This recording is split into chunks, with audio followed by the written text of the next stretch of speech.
toute la Ligue nationale et même du côté international. Et cette fois, on accueille Guy Lafleur.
Mesdames et messieurs,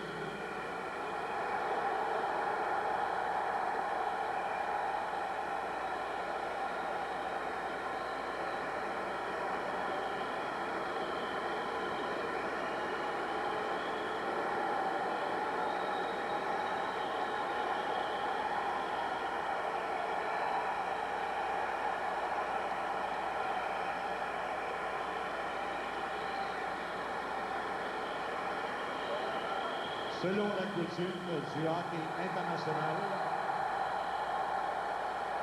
les capitaines de l'Union soviétique, Igor Kravtsov,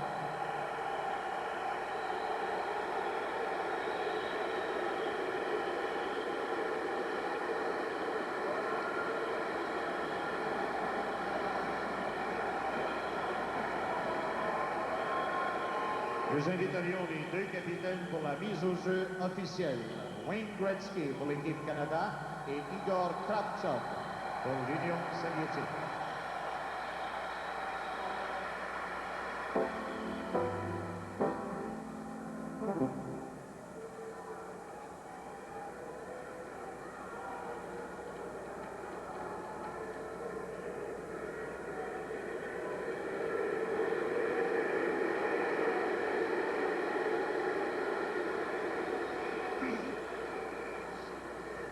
Voulez-vous maintenant, s'il vous plaît, vous lever, afin d'entendre un jeune pianiste de 18 ans qui fait carrière depuis maintenant 6 ans, non seulement au Québec, mais aussi à travers tout le Canada. Il est de Québec et il aura le plaisir ce soir d'interpréter les hymnes nationaux. Accueillons Steve Barakat de Québec. A young 18-year-old pianist from Quebec, well known across the country for the playing of the national anthems.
concerto and a rousing ovation for the Flowers set the mood for tonight.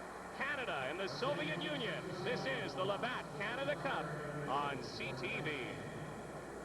He's brought to you in part by your local bottlers of Coca-Cola Classic. You can't beat the real thing. Well, the semifinalists are set at this Canada Cup. Sweden defeating Czechoslovakia 5-2, so the Swedes are in. The Czechs, and hard to believe, the Soviets are out. Now, to our play-by-play team upstairs, here's John Davidson and Don Chevrier. Thank you, Rod. Minor problem positioning the Soviet net will delay the start of things a little bit here this evening. The game that means first place for Team Canada if they can defeat the Soviet Union, and as you just heard, the Soviets will be missing the semifinal round of the Canada Cup for the first time ever. A shocking development. A different Soviet team, lacking so many of its poised veterans, has come here and so far won just a single game. With that in mind, Mikhail Shtelenkov will start in goal, a 26-year-old, a stand-up goaltender. Most people expected Arturs Irbe, the #1 goaltender in the Soviet Union, to be here. He is not. He is with the San Jose Sharks of the National Hockey League. And, of course, Bill Ranford goes again for Team Canada. He's been outstanding, giving up only 8 goals over those 4 games. Referee is Paul Stewart, linesman Kevin Collins, and Dan Shakti. They are all representing the United States. The United States playing Finland in Chicago tonight on the other of the round-robin final games of the 1991 Labatt Canada Cup. So it's between the United States and Canada for first place. Don, one thing the Canadian players have stated, and this is with all due respect to Team USA, and they're telling the spare goaltender, the backup goaltender, they can't sit there. There's not enough room. He'll move across the ice and sit near the entrance to their dressing room. As NHL teams that visit this arena, the same thing happens in those situations. But getting back to this team, Soviet Union, the Canadian team feels that of all the teams they've seen pre-tournament, tournament, and through the tournament games, they feel that this team is the best they've played, and that's the Soviet Union. From the face-off, it is shot to the Soviet corner. Igor Kravchuk back for it there, being bumped by Steve Larmer. Rink-wide relay for the Soviets brings it back to center ice on the stick of Vitaly Prokhorov. Picked up by Gretzky. Gretzky going down the right side. Lost control. Soviets clear the zone. Al McInnes of the Calgary Flames. Past Prokhorov. Getting it rink-wide to a circling Gretzky. Makes his pass to Larmer, and it slides in behind the Soviet goaltender, Mikhail Shtelenkov. McInnes lets the shot go, redirected off target. Gretzky tries to dig it out in front, gets a second chance to make the play now, pops it in front, and it's intercepted by #9, Vyacheslav Kozlov. Canada pressing in the Soviet zone, forechecking very well to keep the pressure on the USSR. It comes over to Luke Robitaille with Gretzky waiting for Larmer to give it to him, feeds him, circles, shooting, banging away, and it comes all the way back down the ice. The Soviets cleared just in time. 2 good saves as Gretzky got in tight, and the rebound shot was also forcing the goaltender to make a good save. That rebound by Robitaille. Here comes Messier.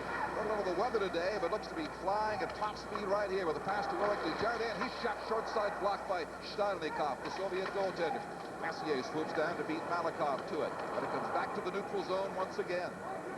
About a minute and a half gone of a scoreless first period. Team Canada and the Soviet Union from the Colisée in Quebec City. A very uneventful night so far, given all the expectations and possible problems here with the appearance of Eric Lindros. Yet he is not on the ice for his first shift. Messier chasing a loose puck at the Soviet blue line. Soviets again managed to clear the zone, but have not been able to mount any kind of an offensive thrust into Team Canada territory thus far. Desjardins couldn't get it to Robitaille. He'll try again, bumping with Lomakin. Now the Soviets have it inside. Lomakin circling, couldn't get the loose puck. Desjardins gets hooked by Lomakin. No penalty called. Paul Stewart again, the referee. Here's a chance for the Soviets. Semak goes in and shoots it wide on the short side. Here's #5 for it, Gusarov, a veteran, now with the Quebec Nordique. And Lindros now comes on the ice. And a mild chorus of boos will accompany #88's appearance. His pass is intercepted by Tatananov. Zamnov slides it inside the Canadian zone. Larry Murphy with it. Near boards. Brendan Shanahan. Rink wide to Howardchuk.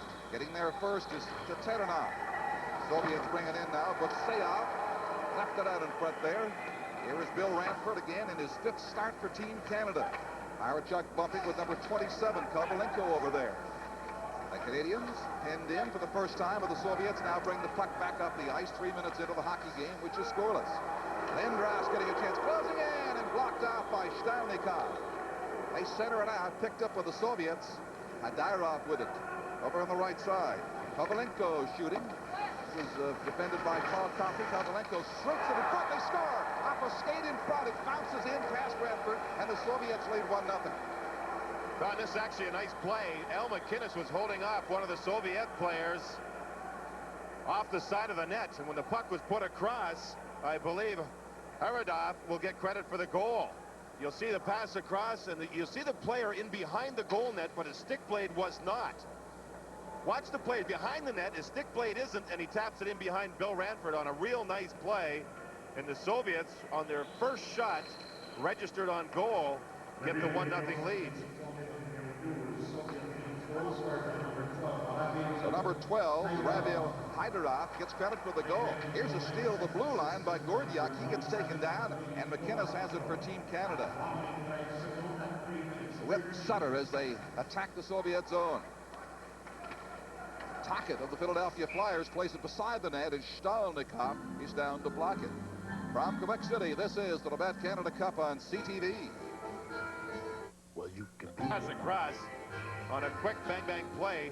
That looks like the old Soviet Union from the days of their big teams. Always crafty around the net. And certainly Haidara made the most of that opportunity. 1-0 it is for the Soviets. Now it's Victor Gordiak bringing it inside the blue line. He drops it back there. There's a shot blocked from the stick of Korolev. Korolev down the near boards, battling for it. Graham to Tocchet. Soviets maintain control back at center ice. Galchenyuk has it. Across to Korolev. Korolev in with a shot. Ranford handles that. Rebound bouncing out off the stick of number 16, Galchenyuk. And Team Canada shoots it down the ice. An impressive start for the Canadians, as always, but the Soviets, since that goal, have been controlling much of the play. It's only the second goal Team Canada has given up in a first period in this tournament, and it's the first time that Team Canada has trailed, has been behind in the tournament.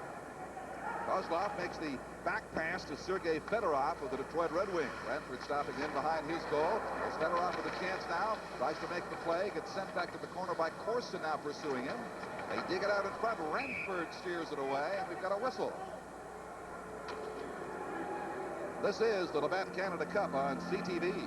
Fedorov knocking him down as the puck moved through, and Paul Stewart hands out the first penalty of the game.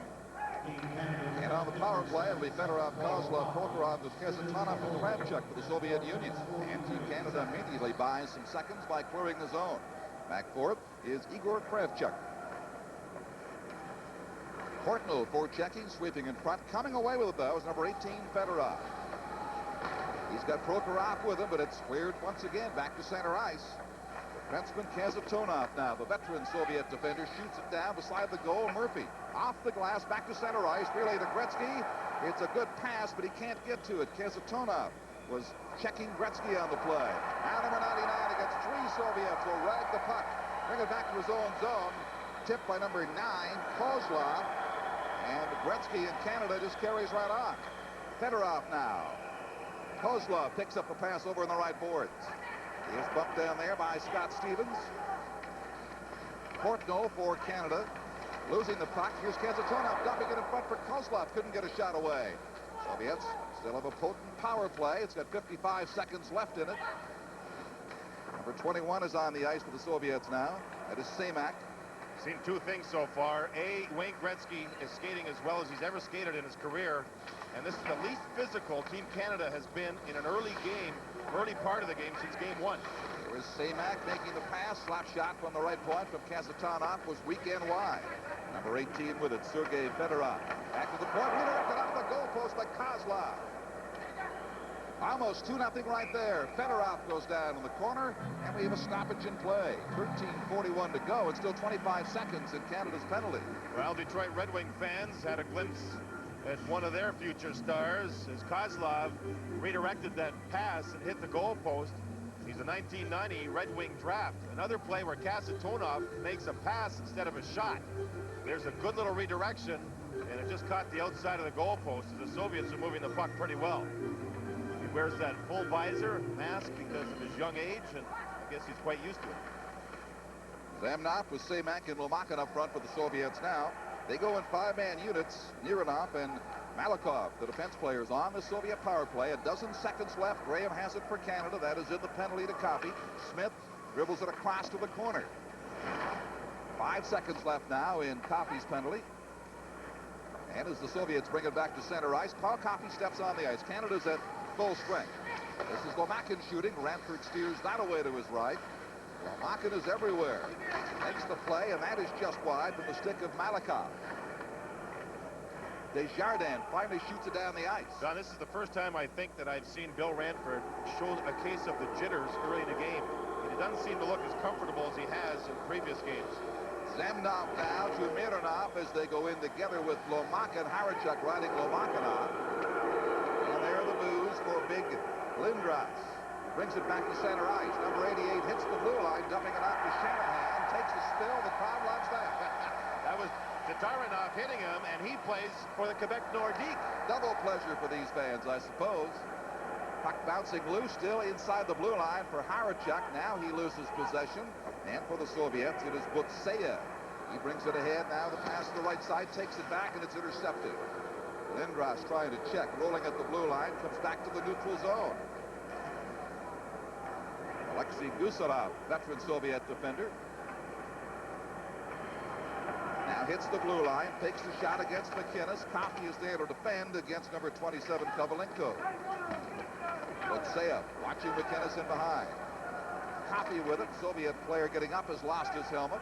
Soviets begin to change on the move now. We're about 8 minutes into the hockey game, just past the 8-minute mark. In fact, 1-0 for the Soviet Union. Collision with Lindros of center ice, taking down Tatarinov. They got to pay it it back. That's right. For what happened earlier. Here's a shot in front. They sweep it around, and Gordiuk left it in the goal crease for Ranford. 1-0 for the Soviets. This is the Labatt Canada Cup on CTV. For Washington Capital, who was traded to Quebec during the offseason. And Lindros will come back with a big hit of his own later in the shift. That, too, on Tatarinov. You know, Don, I think Lindros was booed more 2 nights ago in Montreal than he has been booed here, and that includes warm-up. Absolutely, and Montreal's the town he said he would play in.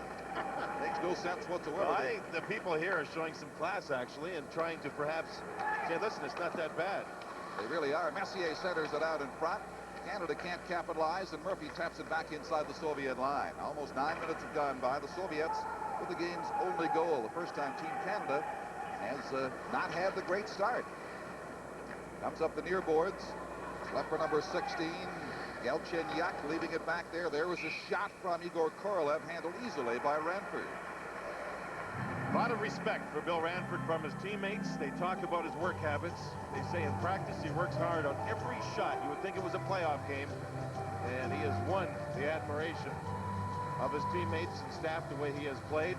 You know, Don, when watching the first 9 minutes of this period, it seems like the Canadian emotions are not as high as they have been early in games in the tournament, and they're not hitting as much, not nearly as much. The forechecking shift they had to start the game was good, but it wasn't a hitting forechecking shift, and we haven't seen that just yet. Fedorov on the face-off of the Soviet Union. Picked up by number 5, Steve Smith, to bring it out for Team Canada. Gretzky firing it off at the left side for Shane Corson. Larmer circling, Larmer shooting. There's a rebound for him. He pokes away a third time. The Soviet goaltender's down, but it's cleared by Kozlov. And redirected by the netminder Stalnikov out across the blue line. Good chance there for Team Canada, one of their better opportunities. 5-5 the shots at this point. And the crowd here, apart from the odd reaction to Lindros, is very quiet. I think the more frenzied crowds of Hamilton, Montreal, and Toronto have given Team Canada a great edge, and there's a great save by Stalnikov off Shane Corson. That's the third or fourth great save that Stalnikov has made already.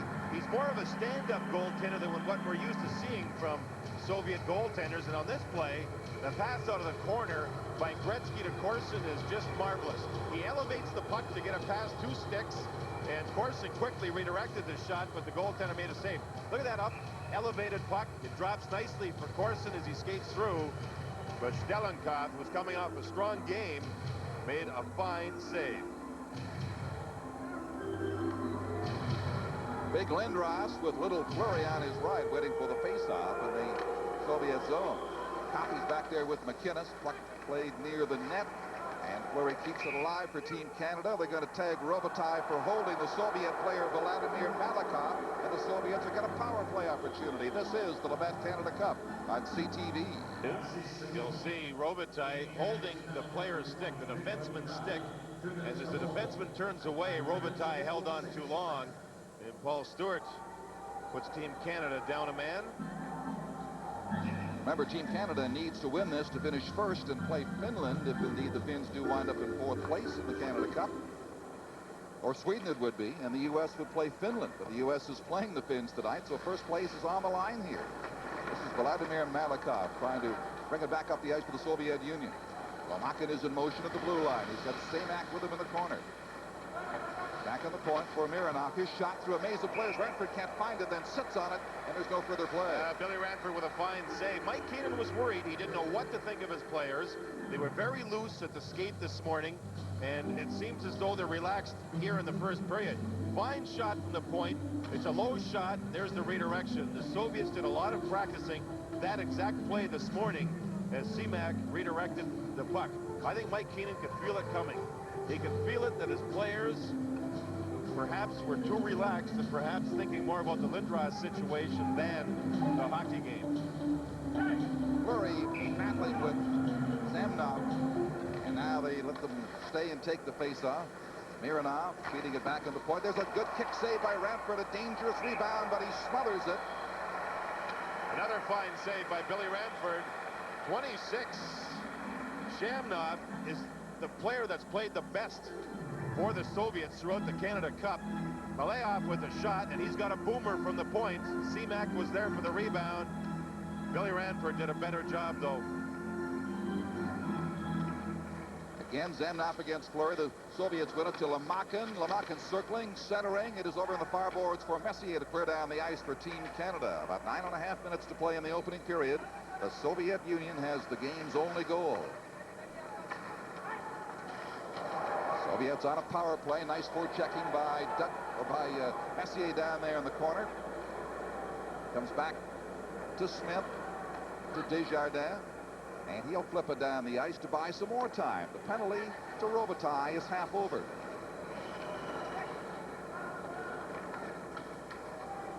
Malakhov makes a bad pass. Messier there to intercept, tie up the Soviet player. Lomakin seems to be everywhere in this Quebec ice surface tonight.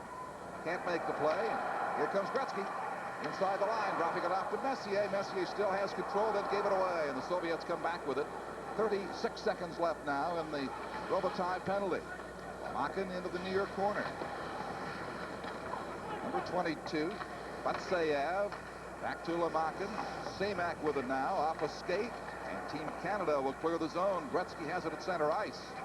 Beating Larmer. Murphy on his left. Makes the pass too hard, too far in front of Murphy. Couldn't get a shot off. Murphy's a right-handed shot. The pass was too far ahead of Murphy, but it was good to see Murphy jump into the play, even though they were killing the penalty. Back checking by Gretzky, but the Soviets reach the blue line. Here's the pass run in front, but Sayev's shot, that's turned back. Hard blast, Ranford down to contain that from the stick of Gusarov, and the penalty has expired with pressure still remaining by the Soviet Union in Team Canada's zone. Now they pick it up and clear it on the right side for Gretzky. He's been there a long time. The others will all change. Gretzky will have to wait for his opportunity as number 27, Kovalenko, has it. Courtnall tries to body the Soviet coming in. They get the shot off well wide from Hyderov. As the goal that has given the Soviets a 1-0 lead here. 7:45 to play in the first period. Kane Corset in the corner, centering it for Horacek. Couldn't quite get it to him. He'll feed it back on the point now. That's intercepted. The Soviets beating Canada with the puck much of the time. Bring it inside the blue line. Galchenyuk forced to the line, but keeps it alive. Soviet player has lost his helmet out there. Number 11, Korolev. Play goes right on with a shot. Ranford sticks that across to the side. Shots on goal now. 10-6 favoring the Soviet Union. But I think it's important to see and watch the Soviets, how strong they are on the puck. Try to jam it in front again. Korolev just missing. 7 minutes to go in the period. Canada with a change. Courtnall leaves it at center ice. This is Gordia. Turned away by Shanahan. Desjardins. Off the stick of Lindros into the Soviet corner in behind. He tries to block it there. He does. Goalie's out of the net. They can't get it across to Dirk Graham. Alexei Kazatonov in the corner. And there's a stoppage of play. This is the Labatt Canada Cup on CTV. A period that's been rough and tough. It's been a puck-controlled period by the Soviets. Canada needs one here. They're on the power play. It so far lacks the intensity of a prototypical Soviet-Canada game, both on the ice and certainly from the crowd standpoint. It's a very quiet crowd by comparison here.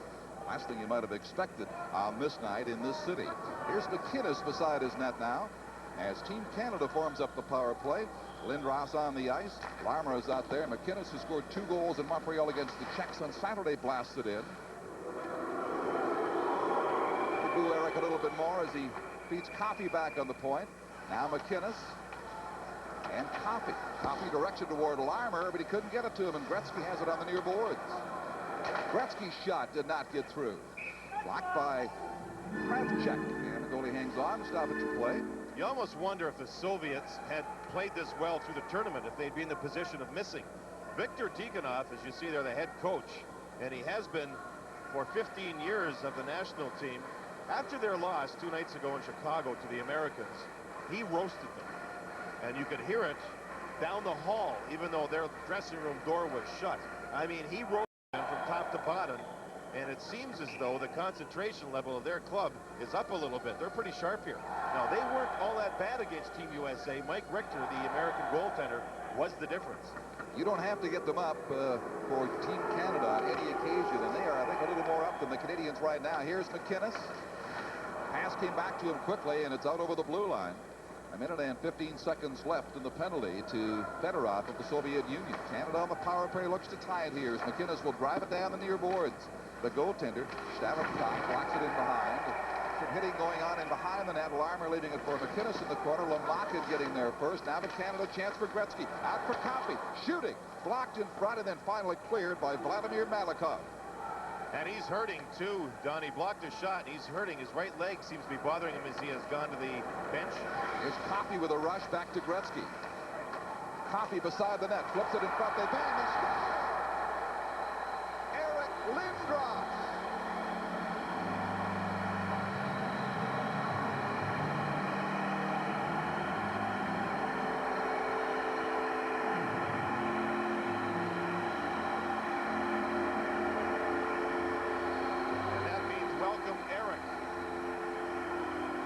Welcome goal for Team Canada, to be sure. A power play goal. The Soviets have just changed their defenseman. They got caught 3 people on one side of the ice. Lindros is over there waiting. He still hasn't been checked out. He finds a loose puck, and it goes over top of the goaltender. Everybody likes to watch the side of the ice that Gretzky's on. Lindros wasn't watched, and we have a 1-1 game on the power play goal. Let's see what that might do to Team Canada and the Soviets' reaction to it. But Sayev has it in the Team Canada zone, but quickly picked up by Rick Tocchet. Tocchet back at center ice. Murphy now. They boo the goal scored by Lindros. Yeah, I think it's kind of mixed, actually, Don. There's quite a few people cheering, too. A lot more than I thought there would be. On the right side, number 27, Kovalenko brings it back to the corner. A centering pass, nobody out in front for the Soviet Union. Tocchet leaving it beside his net. And Murphy now comes ahead to Messier and off his skate to the Soviet blue line. But 4 minutes and 25 seconds to play in a 1-1 game now. A game that means first place if Team Canada can win it. The Soviets are eliminated thanks to Sweden's victory over Czechoslovakia this afternoon. Ulf Dahlin put that away with 2 insurance goals in the final period for Sweden. They will play Team Canada if Canada does finish first. Murphy or Gretzky. Larmer on his right. Shoots it down to the left corner. Canada changing on the go. Gretzky trying to play it off the boards. Turned around there by Zitnik. Fleury gets up. Makes the pass, actually a shot that goes right on the goaltender, Stalinkov. It's 1-1 here in Quebec. This is the Labatt Canada Cup on CTV. Will tonight, his third goal of the Canada Cup. And 5th point in 5 games. There's some talk around Quebec, and it was stated on the radio tonight by former NHL coach Michel Bergeron. Michel Bergeron said that he's heard the Nordiques are willing to offer Lindros part of the team, part of the ownership of the team in order to keep him here in Quebec. It was a rumor, but it was stated on the radio. Well, that is the case. You've got 2 strong wills and 2 strong determinations. Fleury on the face-off against Galchenyuk. Kept in for Team Canada by Smith. His hard shot is right on, juggled but retained by the goaltender. The Labatt Blue player of the game for Team USSR receives the Canon Futura. Hold the future of photography in your hand. The sophisticated new approach in camera design combines a full range of auto operation features that ensure everybody will enjoy using the Futura. Team Canada keeps Fleury on the ice in place of Shane Corson on the left side on Gretzky's line, but we've seen a matchup here. The Soviets' best line is on the ice, centered by Fedorov, and Gretzky is on the ice. Of course, he's Canada's best line, or part of. So this is the matchup we've seen throughout the first period. It's Fedorov with Prokhorov, who has the puck now, and Kozlov, number 9, who's got the pass inside the line, turned around by Smith, and it's left for Desjardins. Desjardins eluding the check of Fedorov. Shoots a pass. Kasatonov. Gretzky down the far side, got turned back, makes a pass over the stick of Eric Desjardins. About 3 minutes to play in the first period. Gretzky in control once again in the Soviet zone. Through the legs of Kasatonov, he couldn't find Larmer. Gretzky leaves the player, checking him down on the ice. The shot just goes wide of the Soviet goal. Rolled to the doorstep, cleared by Kravchuk. Now there'll be a penalty call by referee Paul Stewart for high sticking. Steve Smith was standing right in front, a defenseman standing in front of the other team's goaltender. This is the Labatt Canada Cup on CTV. Got the puck back. Even though he was short-handed, he then drove to the net, and he did get himself a chance. It all started when Al MacInnis had his shot blocked at the point, and Butseyev hustled up and then drove to the net. There you see the rebound, and Billy Ranford, who I said early in the first period looked to have the butterflies. He has more than settled in and has given Team Canada another strong period of net minding. He delays it a little bit here, get things calmed down. We've got 1:40 in the period left and 57 seconds of the Soviet penalty remaining. In behind is Murphy for Fleury.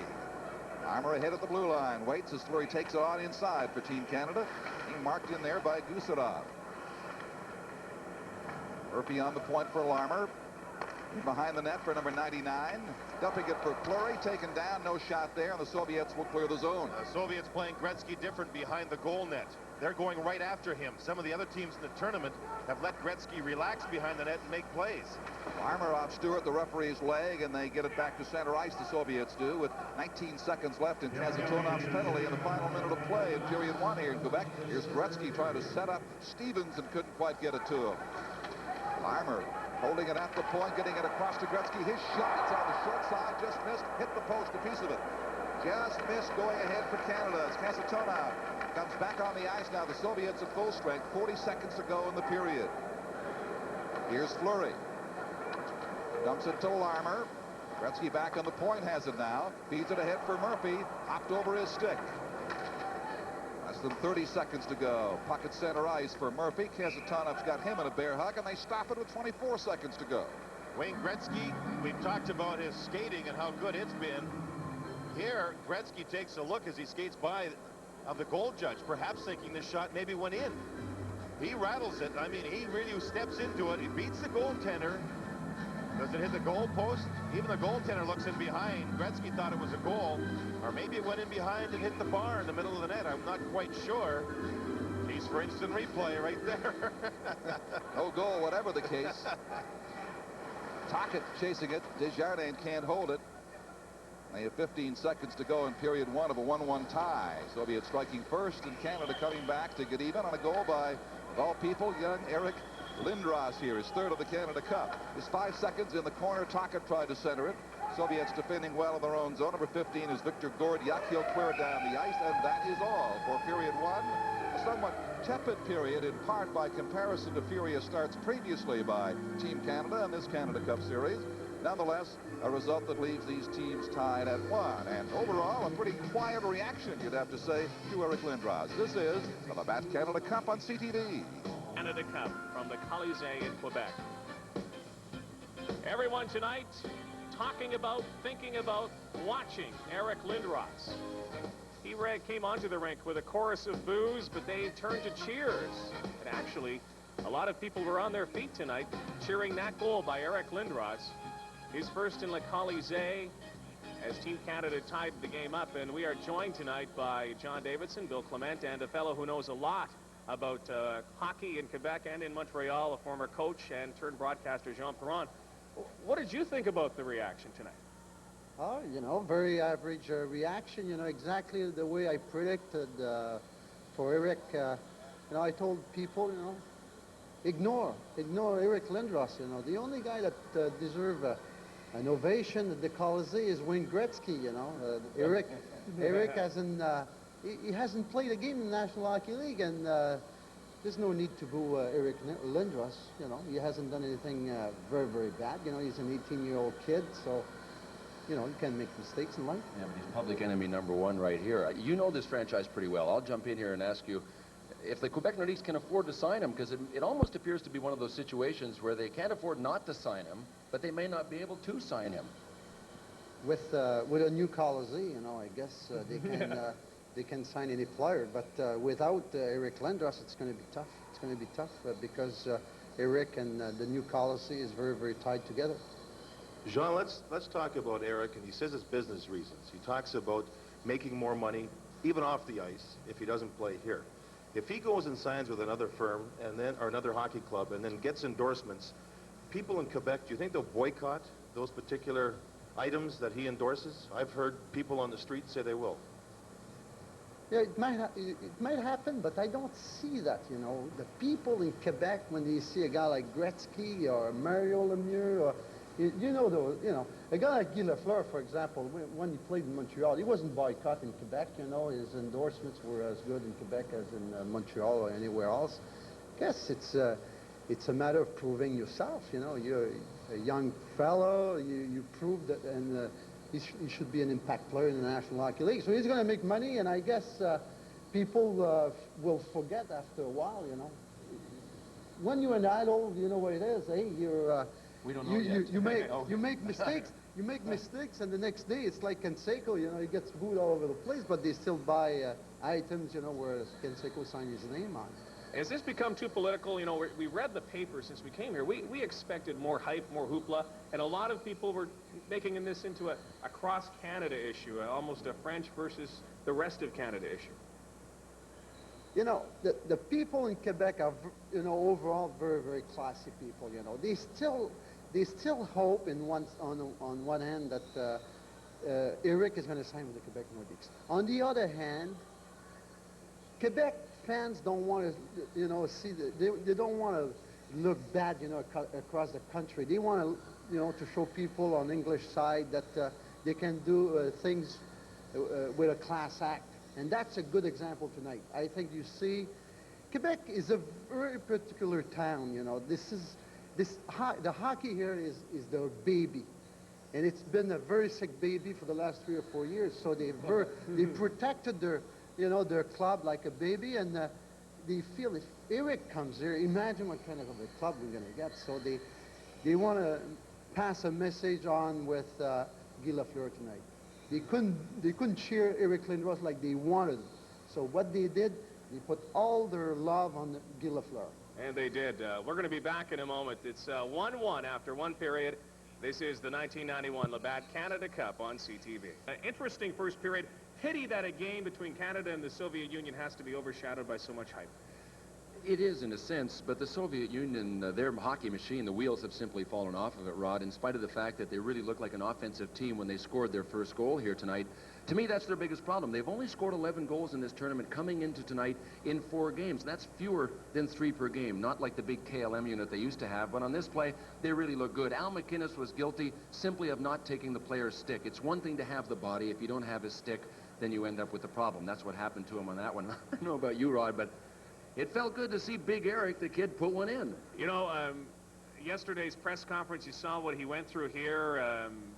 And almost even in the lobby before tonight's game, you had a sense that he was going to do something special. Yeah, I had that feeling, and I think he will show here that not only can he dominate physically, stick handling, hitting and everything, his hockey sense, I think, is what makes him cut above everybody else, and he knew exactly where to be. It's tough not to jump into the play there. The tendency is to want to get right in there. He knows when to wait and when to move in. Interesting to talk to Jean Perron about what was happening in Quebec and about the Guy Lafleur ovation before the game, and I was really surprised. Although we had anticipated boo birds out, there were more boos in the Montreal Forum the other night for Eric Lindros. I played here for a season, you know, my first year of professional hockey. This is a classy town, and in spite of the fact that hockey is an absolute religion and a passion, there's a certain class, I think, that overrides all of the anger at times, and I think that's what we saw here tonight. We'll take a look at that in our second intermission, too. Hockey in Quebec City. It's a very interesting look at what the people here and the passion they have for the game. In the first period, Ravil Hyderov scored for the Soviet Union at 3:13. Then Eric Lindros, his 3rd goal of this Canada Cup at 14:47.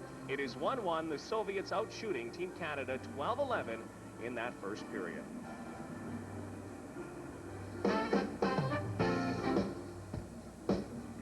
CTV's coverage of the 1991 Labatt Canada Cup is being brought to you in part by Canadian Tire. Canadian Tire is a proud sponsor of Canada Cup.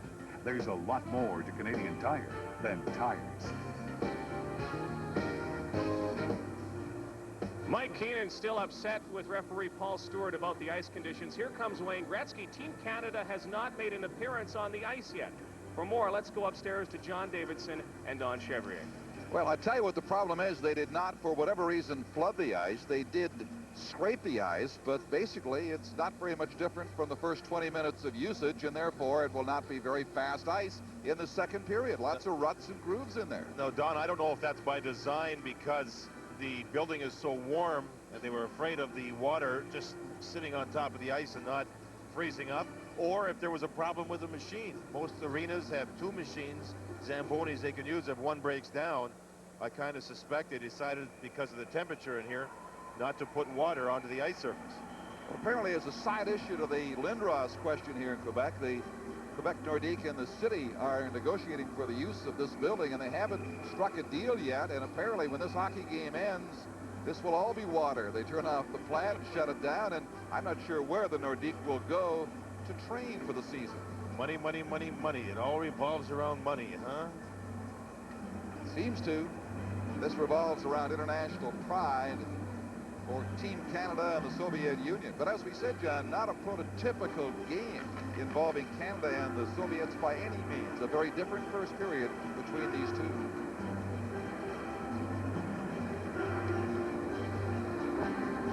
Let's go to Chicago Stadium now, John and Chevy. Right now, Team USA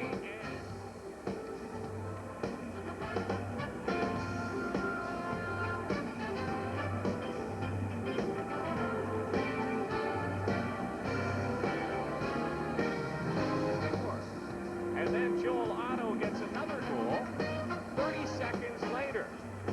Otto puts it through. With a span of 30 seconds, Joel Otto makes it 3-1 for Team USA in the first period in Chicago. And that is a preview of a semifinal game to come, providing Canada defeats the Soviets tonight, and Team Canada can claim first place in the round-robin portion of the Labatt Canada Cup. 1-1 as we come into the second period here in Le Colisée in Quebec City. A less than sold-out arena, by the way, and you have to be a little surprised at that. The other thing to look at here is if USA wins and Canada ties this one, since Canada beat the Americans, the goal differential's fine, Canada will get first place. Here's MacInnis from center ice, testing Stalenkov early. And center ice for the Soviets is Prokhorov. Be interesting to see if Canada becomes a more physical team here in the second period. We've already seen a good check by Al MacInnis on Kravchuk, the captain, to knock him offside. All right, let's find out more about this ice situation here. Bill Clement may have an answer for us. Well, guys, I went down and talked to the Zamboni driver, and I had to speak to him in French. He doesn't speak English, and he doesn't know why Paul Stewart asked him to do this, but it was Paul Stewart that approached him at the end of the first and said, I don't want any water. No water. He does not know why, but it was, in fact, Paul Stewart's idea. Well, might have been heating up. He's concerned about Kasatonov. Misses on the short side. It is rather warm again in this building, but a cool early fall day here in Quebec City outside the Coliseum. Here's a race for the puck. Gretzky between two Soviets, and sliding out is Schnallenkopf, the goaltender, to get there first. Number 24 stays on side. Prokhorov now feeding Kozlov down in behind the goal, and Paul Coffey takes over from Team Canada. Again, the intensity and the tempo you might expect from Team Canada is not evident in the first minutes of this period. But they are bumping a little more, Don, and that could get them going. Here's MacInnis trying to make a play as it's fed forward past Lindros inside the line. Saved by Shanahan on the boards. Now back to Shanahan from Lindros. Desjardins, and it was deflected wide by Messier and over the glass. All set up with a nice play by Brendan Shanahan. Mark Messier was foggy this morning, battling a head cold and a lot of congestion. He did practice, however, and going with a regular shift here. You know, one thing he did mention, Don, is that the skating's pretty good, the conditioning's pretty good, but you can't really just step in and be at the top of your game regarding handling the puck. And that's something that hasn't come quite back to Mark Messier just yet. Lindros opposing Alexei Zemnov on the faceoff. Now, in watching this line that's on the ice with Lindros at center, Messier on the left side, and Shanahan on the right side, I think this is an example of Mike Keenan saying, let's get some big guys on the line. Let's see if they can get out there and crash and bang a little bit, and at the same time, knock the Soviets back a step, along with lifting up the Team Canada's intensity. That player right there, Malahoff, a great defenseman he will be. He is very young.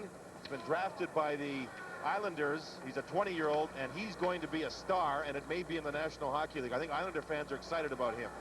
Number 21 shooting it in, and Ranford had to be quick on that from the stick of Samak. Desjardins makes the pass to Shanahan at center ice. Hits the Soviet blue line, waits for help, will feed Messier down in the corner, then a relay to Lindros, past him in behind the net. Desjardins keeps it alive. Lindros steals the puck off the glass and back. Messier gets his stick up against the Soviet. Lomakin with it now. Lomakin takes the check for Messier in behind the goal. Vladimir Malakhov with it. Soviets bring it out. Mark Messier will go for that last check in the corner in the offensive zone. And they're still jostling out there, but the Soviets are going to get a power play in motion soon. This is the Labatt Canada Cup on CTV. Minutes for elbowing at 2:09 of the second period, so the Soviets with a power play opportunity to regain the lead.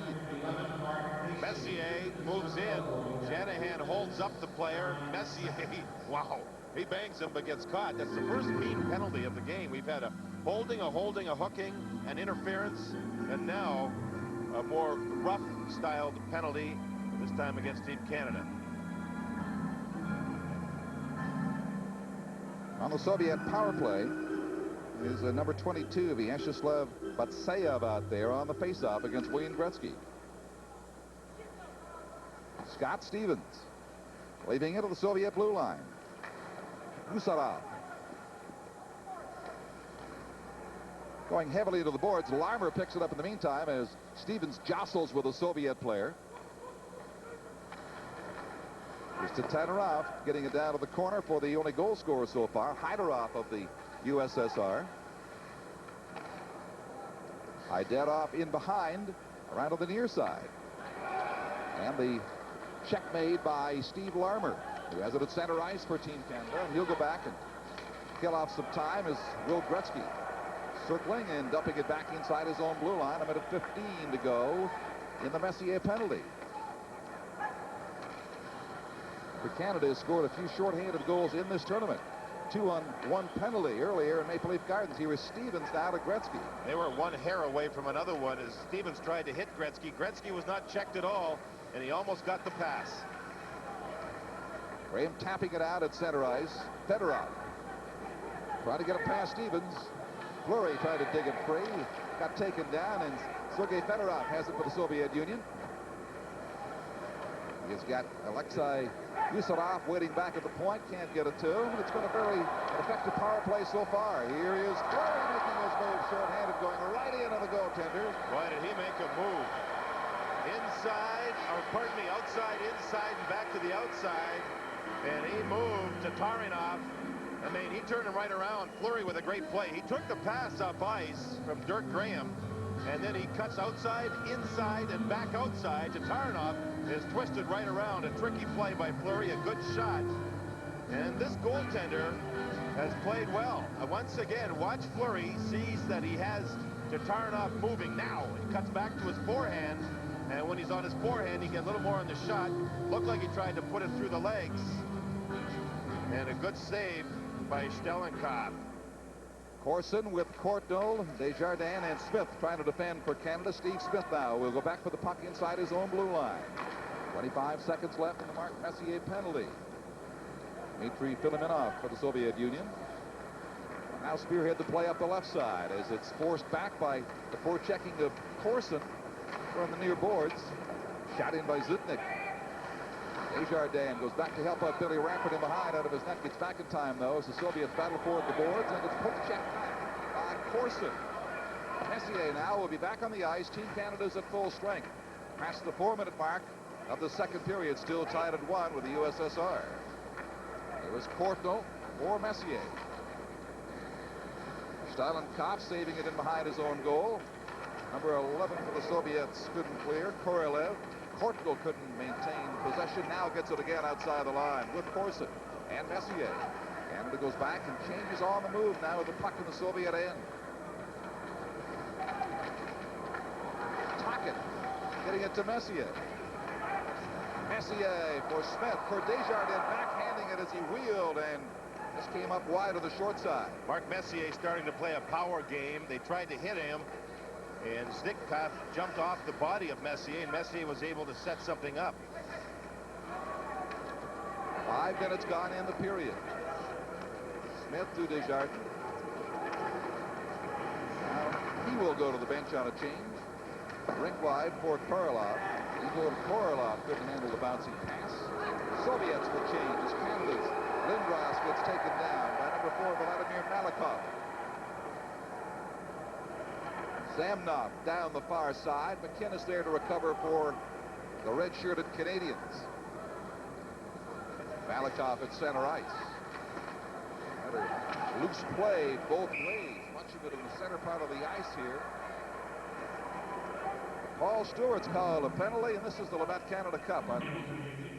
He will be 21 years of age in later September. The best young defenseman in the Soviet Union knocks down Luc Robitaille. He's a big, lanky, strong guy, and I think he's built for the National Hockey League style game.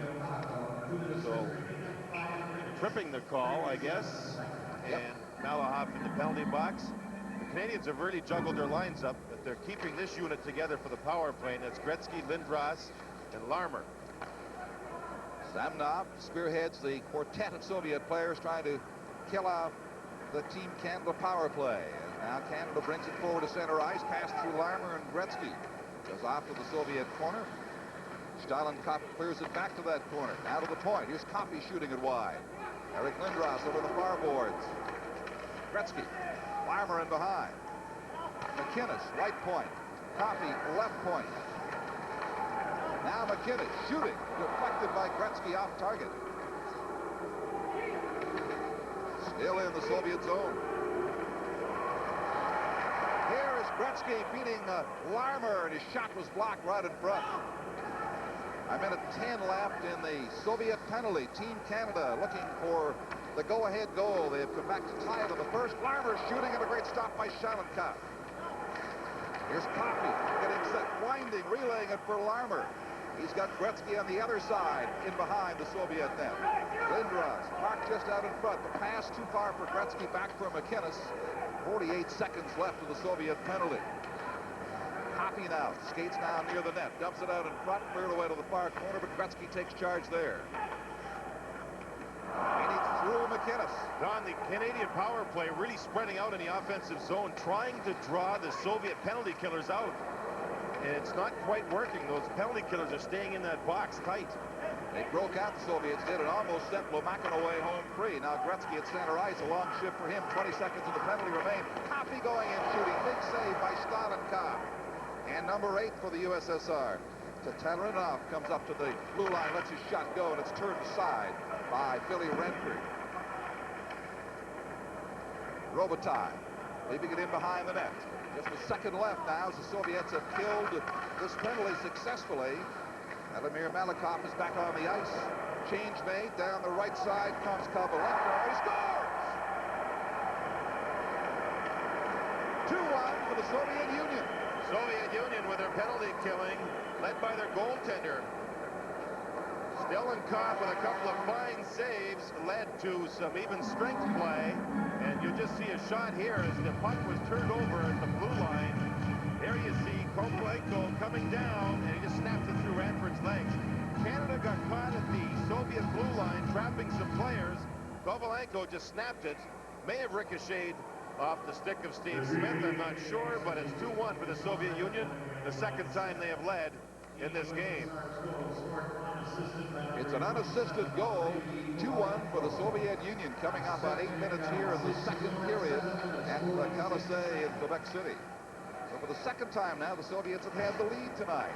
Stalinkov playing it around to the corner. Graham for Team Canada onto the far boards. Number 15 is Victor Gorchuk. Right in front of his own goal area to Alexei Zitnik. Now here is Filimonov. Makes the pass to Korolev inside the line. Canada failing to clear. Soviets maintain the pressure in the zone. Here's Graham now losing his stick on a cross-check attempt of the Soviet attacker. Korolev, he gets tied up in the corner, and they finally clear the zone. It almost looks like Canada wants to hit so bad that they're going out of their way to hit the Soviet players, and that can trap people. Now here's a chance going right in, and cut down by Desjardins was Prokhorov. Penalty shot, Don. Penalty shot coming up. Great chance for the Soviets to come on a penalty shot awarded by referee Paul Stewart. Vitaly Prokhorov was in home free when Eric Desjardins had no choice but to try to get a hold of him somehow and deter him, and he did. But it's going to cost. Well, he does not get the shot. It's a clear breakaway. Desjardins trips him up, getting the feet, not the puck, before the shot was taken. And it looks like we'll see it again. It's a clear-cut breakaway. Desjardins trips him before the puck is shot, and that necessitates the penalty shot. So with a 2-1 Soviet lead, even though Mark Messier is now on the ice complaining, we will have a penalty shot here. It will be Prokhorov, pardon me, who is standing near the blue line all by himself. He prepares for this shot. Most European players love to go on the backhand. And here he goes, lining it up at center ice on Billy Renford, and he shoots it wide.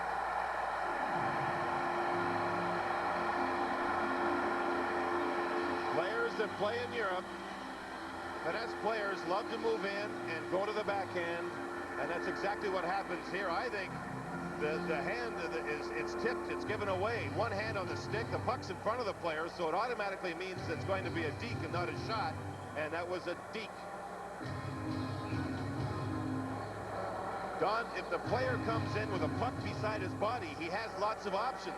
This player has one option because he's got the puck in front of him. He can't shoot it. He's got a deke, and Billy Ranford played it smart. He waited. And Paul Stewart's called something else right at the blue line of the Soviet Union. A whistle play down once again. This time it's Robitaille going in. This is the Labatt Canada Cup on CTV.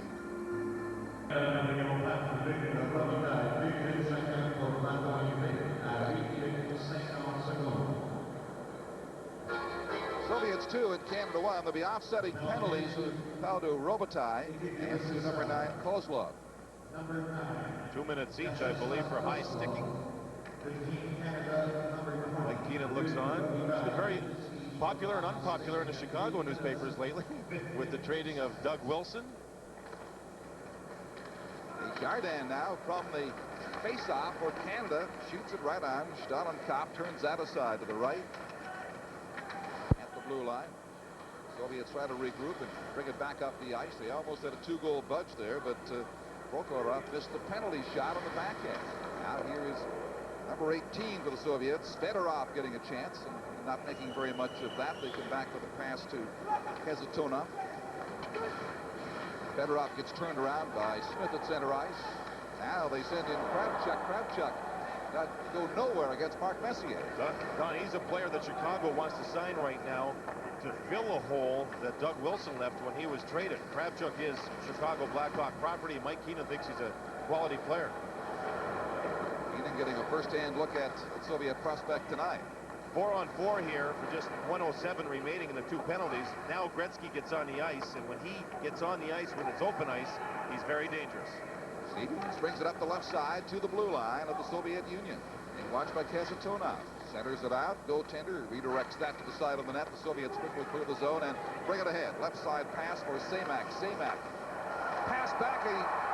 Somehow it's the light flashes. It's no goal. No goal. Stewart waves it off. The light flashed for an instant. Paul Stewart kept his pace with the play, and he was right down on the goal line, even though it was a quick rush, and he waved it off. Tikhonov, a little smirk, not quite sure. Great passing work here between Fedorov. Look at the Semak, pardon me, and the pass across. And this is the play right here when Semak puts it in, and Billy Ranford reached over and snared the puck. Whether it goes over the goal line or not, I'm not sure. Watch the pass across to Zhamnov. Zhamnov moves it back, and watch where the puck goes. Ooh, oh boy. Billy Ranford may have pulled the puck out of the net if it went over the goal line. That looked like that was a goal. Sure did. It was very, very close. Ranford with a fine play. And Paul Stewart. Paul Stewart was on the side of the ice where the puck was coming from, so he had a pretty good view of it. The goal judge started across the line. He flashed the light for a split second, but it's still a 2-win game. A close call there, and a penalty shot missed. And still only a 1-goal differential as Gretzky picks it up for Team Canada. Just past the 10-minute mark in the second period of the halfway mark in the hockey game. Gretzky now gets a stick, and Gretzky is down. Gretzky has been hit and is injured back of the Team Canada blue line. Ranford holds on as Gretzky will skate to the Team Canada bench.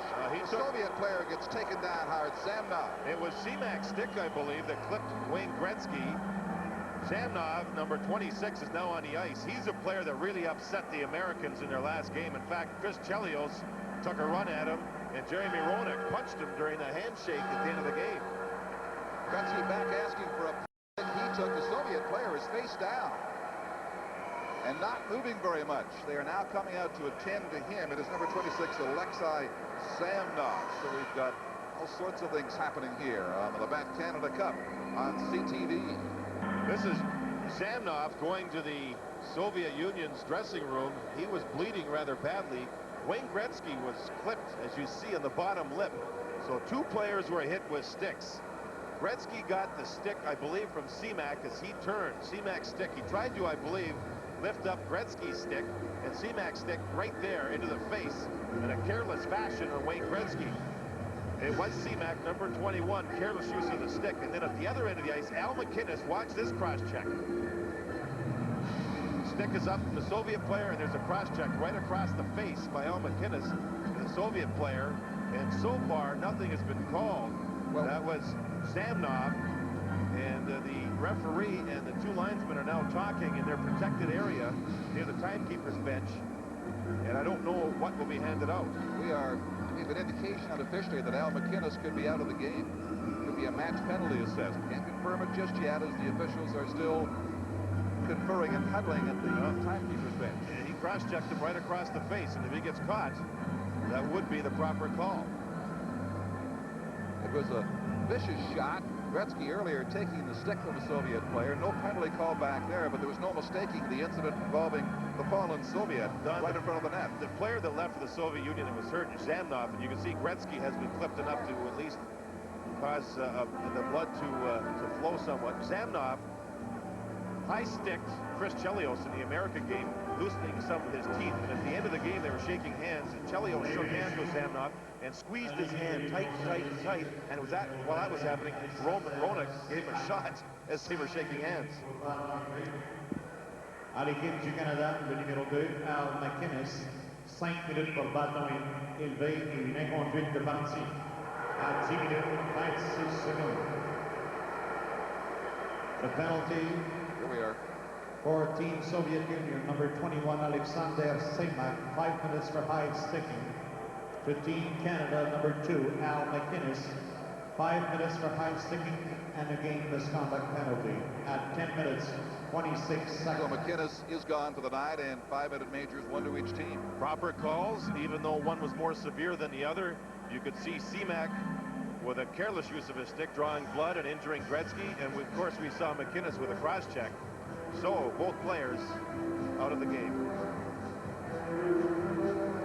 So the Soviet player Semak will be allowed to remain in the game after his 5-minute penalty expires, but Al McInnes takes 5, and he's gone. My apologies. So only the game misconduct to McInnes, right, not to Semak. All with 9:34 to play in the second period. A lot of things have happened here in the second period. And almost happened. Penalty shot missed, a glorious scoring chance. A puck that looked to be in the net, ruled otherwise by the referee Paul Stewart. And somehow, through it all, it's still 2-1 for the Soviet Union. Andrei Kovalenko now getting set to face off against Wayne Gretzky. Larmer reporting back to his coach Mike Keenan, relaying something from Paul Stewart, the referee.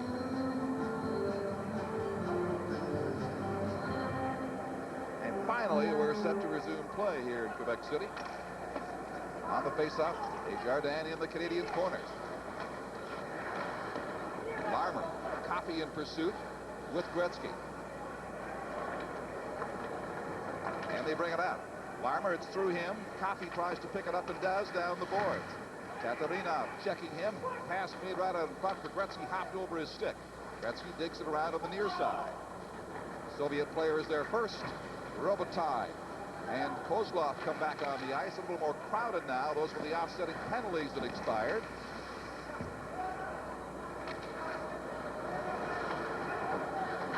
Here's a shot, and it's gloved by Ranford from the stick of Gusarov and thrown off to the near corner for Robitaille. Luc Robitaille. Shot by Desjardins, as he will go to the bench for a change. Soviets also changing on the move. 8:40 left in period 2. 2-1. The Soviets still lead. Gusarov off the board. Larmer tries to keep it in play for Team Canada. Hustles his Soviet checker. Keeps it alive. Gretzky in the corner, getting it out in front. Backhand shot down. Goes the goaltender. Steinkopp to hang on.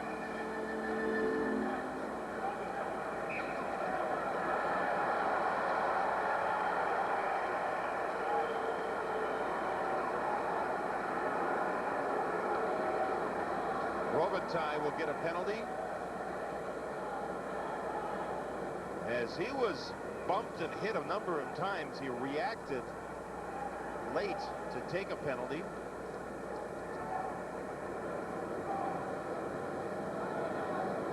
You'll see the save made. Robitaille's upset.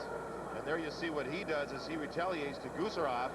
Gusarov had gone at Robitaille 3 or 4 times during that shift. But Luc Robitaille got caught late after the whistle had sounded. So Canada will be shorthanded once again. They keep putting pressure on themselves, don't they? Down 2-1 already. Now this elbowing call, and the Soviets will have the advantage. Don, that's the second penalty in the offensive zone during this period. You don't mind taking penalties, but when you start taking lots of them in the offensive zone, they start to wear. Shane Corson tries to keep it in there for as long as they can to kill off some time on this penalty. Russ Courtnall. Kazatonov is watching him. Fedorov digs it out now.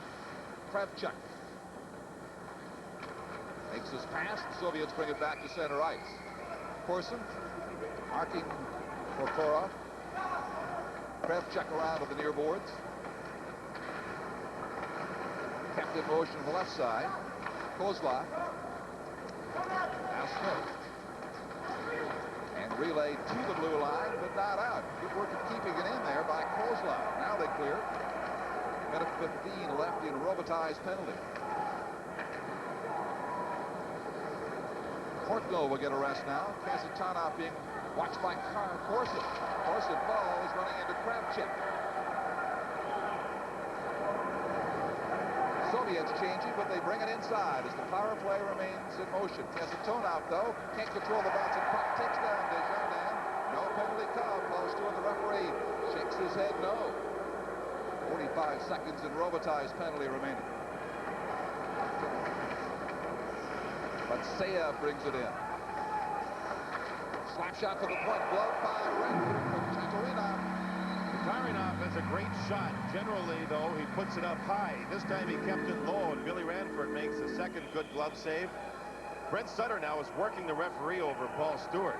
He's trying to work Stewart, who saw a couple of plays in which he decided not to hand a penalty out. The one by Dirk Graham as he tried to break away. Actually, real good penalty killing here, Don, as the Soviets tried to swing and do different motion plays to get into the zone, and it hasn't worked. Dirk Graham gets checked here. There's the low shot, but no one in front. Ranford snared the puck almost behind him. Tatarinov has a great shot, and he showed it there. Canada has killed the Soviet power play down to 35 remaining seconds. Steve Smith gets bodied by Hyderov. Hyderov was one of the Soviet goals tonight. Now loses it back to Smith. 22 seconds in the Robitaille penalty. Over on the far side, here's a shot blocked by the sliding defender. Stick of Gusarov. Stevens out there with Sutter. Now they bring it over to the right side. Tatarinov into the corner. And shot all the way back down the ice. That'll do it for the penalty because Robitaille is back on the ice. Don, good work by Stevens and Smith, the two defensemen. They were blocking passes. They were strong on the puck along the boards, and they worked it strongly, that penalty killing. Still 2-1 Soviets. This is the Labatt Canada Cup on CTV. They look concerned as he does right here. His team down a goal, unable to generate very much against the Soviets. He also said today he was concerned about scoring goals against the Soviet Union, and we're well into this game, and Canada only has one. He said the Soviets always play well defensively against Canada. It's about shot them. 18-17. Zipnik spearheading the play there. Couldn't continue. And it's down the ice. Icing is waved off. Zipnik into the corner now against Messier.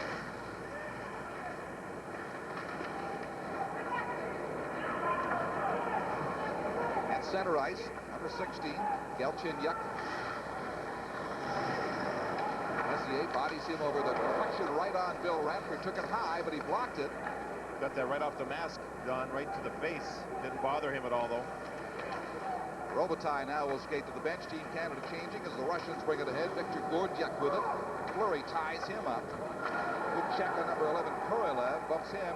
Lindros is on the ice for Team Canada with about 5 minutes and 20 seconds to go. Here's Korolev for the Soviet Union. Off the stick of Ranford. Redirected back to the near corner. Here's a long lead pass. Coming out to Courtnall. Courtnall going in. He couldn't get a shot away. The rolling puck, and he was off balance going in against Igor Kravchuk. Oh, was he flying. Kasatonov didn't even see him moving in, but the puck was rolling, and Courtnall never got any quality shot at all. Ice to center. It goes all the way across to Kravchuk on the far side. Kept in by Murphy for Team Canada. Deflection in front from Shanahan, and the goaltender will cover up. Still 2-1 Soviets. This is the Labatt Canada Cup on CTV. Cup souvenir programs available at participating Canadian Tire stores for only $3 while quantities last. Canadian Tire, your hockey headquarters. Watch that puck. It won't sit down. Courtnall tried to make it sit down. Credit the goaltender for moving out. Courtnall hasn't seen a lot of action, but his speed certainly showed on that shift. Gretzky out of the face-off for Larmer. Slides it. Corson couldn't turn around and find it in time. And Vyacheslav Kozlov now for the Soviet Union has it. Fedorov couldn't reach the pass. And it's the center ice area again with 4.5 minutes to go in the period. Still 2-1 for the Soviets. An eventful, but in terms of goal scoring, rather unproductive second period. Corson being watched by Soviet player Kozlov. Gretzky on the near boards. Kasatonov will watch him as Gretzky gets it across to Desjardins. They try to get the lead pass in, but it's whistled down on the offside, just behind Larmer at the blue line. Canada trying to spread out, Don, and they're trying to make the puck do the work instead of skating it up the ice against the Soviets, and it nearly did. One pass was just a little off. Otherwise, the Canadians may have broken in for a good, strong scoring chance. As we look at Steve Larmer, now Summers up around the Peterborough area. A lot of guys buy cottages up around Peterborough and live near the area that Roger Nielsen, the Ranger coach, lives. A lot of hockey defensive lore, and from that area, I'll tell you. Well, Ontario, like so many other provinces in Canada, so hockey rich. Here is Graham shooting it to the Soviet corner. To Tylenov, pursuing it in there. Comes away with it to the blue line, being hounded by Sutter. Finally, Batsayev shoots it down to the Canadian corner with less than 4 minutes to go in the second period. Concerted attacks by Team Canada, few and far between, certainly in this period. The odd foray into Soviet territory, but they don't stay long once they get in. They've been outshot 20-18 by the Soviets to this point of the hockey game, and trailed 2-1 with 3.5 minutes to go as Steve Smith brings it inside the line. Sutter collecting into the corner. Usarov bumping him. Here's the centering pass deflected all the way back and out over the blue line. And whistle down on the offside right there with 3:22 to go. From Quebec City, this is the Labatt Canada Cup on CTV. Finish in Chicago Stadium tonight, supplied by Esa Tikkanen. Tikkanen with the puck. The slap shot that beats John Van Beesbroek. Finland now trailing the U.S. 3-2 in the second. I'll tell you, except for the blowout 6-1 of the Soviets, the Finnish team has been in every hockey game in the Canada Cup. Tikkanen still having problems contract-wise with the Oilers. He said today, the Swiss League starts up next week. I don't think he has any thought of playing over there, but he's certainly trying to use it as a bargaining tool, so he should. Pat Burns, one of the assistants for Team Canada. You know, all the assistant coaches for Team Canada are head coaches for their own teams. Pat Burns, of course, in Montreal. He stopped through Montreal with a team the other day and held a short but very loud meeting with his club to keep them on their toes to prepare for the season and training camp. Burns is on the walkie-talkie here in this game with Tom Watt and Tom Webster, who are upstairs looking down. He didn't want to have the mice playing while the Chief Cat's away here at the Canada Cup. The message through in the corner for the Soviet Union. Tatarinov leads it all the way back to center ice, and Coffey has it. Less than 3 minutes to go in the period. One newspaper speculated that Burns and his loud message was directed at Stefan Richer to get ready and have a strong season.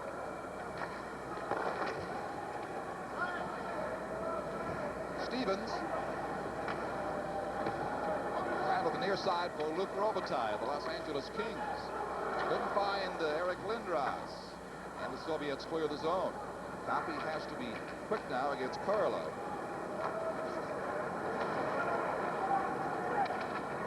This is Robitaille. With Coffey, Lindros inside the line, feeding Fleury. Little Fleury turns, makes his play over on the far side. Here's Desjardins, shot through a maze and just deflected wide. Coffey and Korolev made on the boards. Now Fleury comes in to bump with the Soviet player Batsayev. Big Lindros into the corner, a crunching check on the Soviet player down there. But the Soviets clear the zone with less than 2 minutes to go now in the second period. They still lead 2-1. Igor Korolev leaves it at the blue line for Batsayev. Batsayev's backhand shot loose in front. Canada collects it, and they'll bring it forward now. Lindros keeping the Soviet player well behind the play in the corner with another punishing check. He broke his stick on it. No penalty called. Minute and a half left now. Usarov. Hard shot from the left side. Radford's blocker takes that deep over the glass. The Labatt's Blue player of the game for Team Canada will be awarded a unique Inuit sculpture, courtesy of Canadian Tire. Canadian Tire supports skills development, participation, fair play, and fun in communities right across Canada. The spirit of hockey, Team Canadian Tire.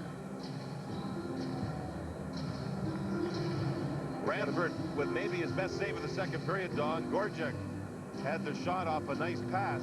Ranford, who has exceptional quickness, deflected the puck into the stands. He had to be quick on this. Well, watch the nice pass across.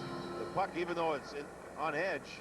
Still is snapped up towards the corner. Ranford with a fine save. Victor Gordiuk making the shot. Here's Korko down in the corner. Kasatonov has it bounce off his skates. Kasatonov in the corner, endeavored to clear. Shanahan falls, and the Soviets will bring it ahead now with a 3-on-2 break at the Team Canada blue line.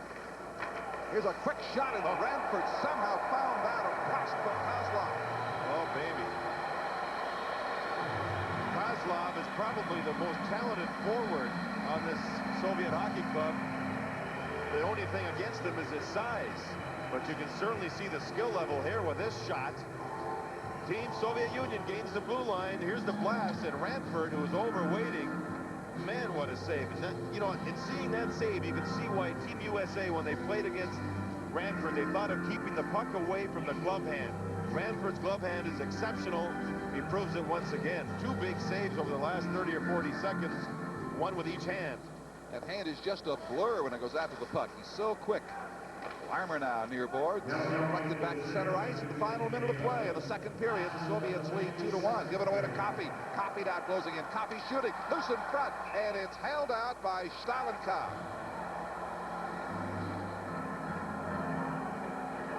I believe that was Fedorov, who was coming back deep into the Soviet Union zone, and he very casually dumped the puck up, and Team Canada were sitting right there waiting for it, and a scoring chance developed out of it.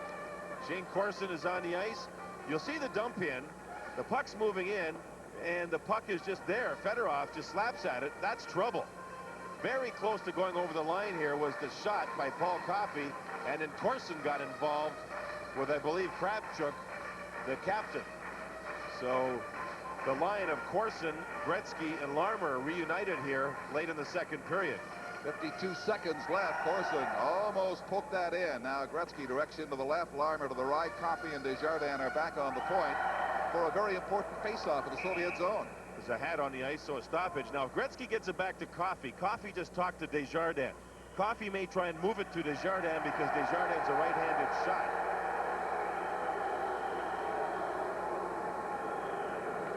The linesman has the hat, and the guy who lost it wants it back, but not now. Here's the slap shot from the point. Glove by the Soviet goaltender Stalenkov, and again he holds on. That hat belongs to the trumpeter here, and he's upset he doesn't have it back. Now, the play that we talked about didn't work. Oh, now they're going to hat goes back. All is well. Good guy, that Kevin Collins. Coffey looked at Desjardins, but Lomac and the winger got out at Desjardins quickly, so Coffey had to shoot it himself. Gretzky on the draw. Left point. Here is the shot blocked in front. Rebound, and Gretzky shoots it wide. 35 seconds to go now. Lomakin for the Soviet Union. On the left side is Semak. Gets tied up down there. Canada will bring it back now with 25 seconds left in the period. Coffey stopping on the near boards. Can't make the play. Soviets almost gave it away, but Corson was backpedaling. He has to retreat to center ice with it now with 15 seconds to go. Long lead pass past Larmer.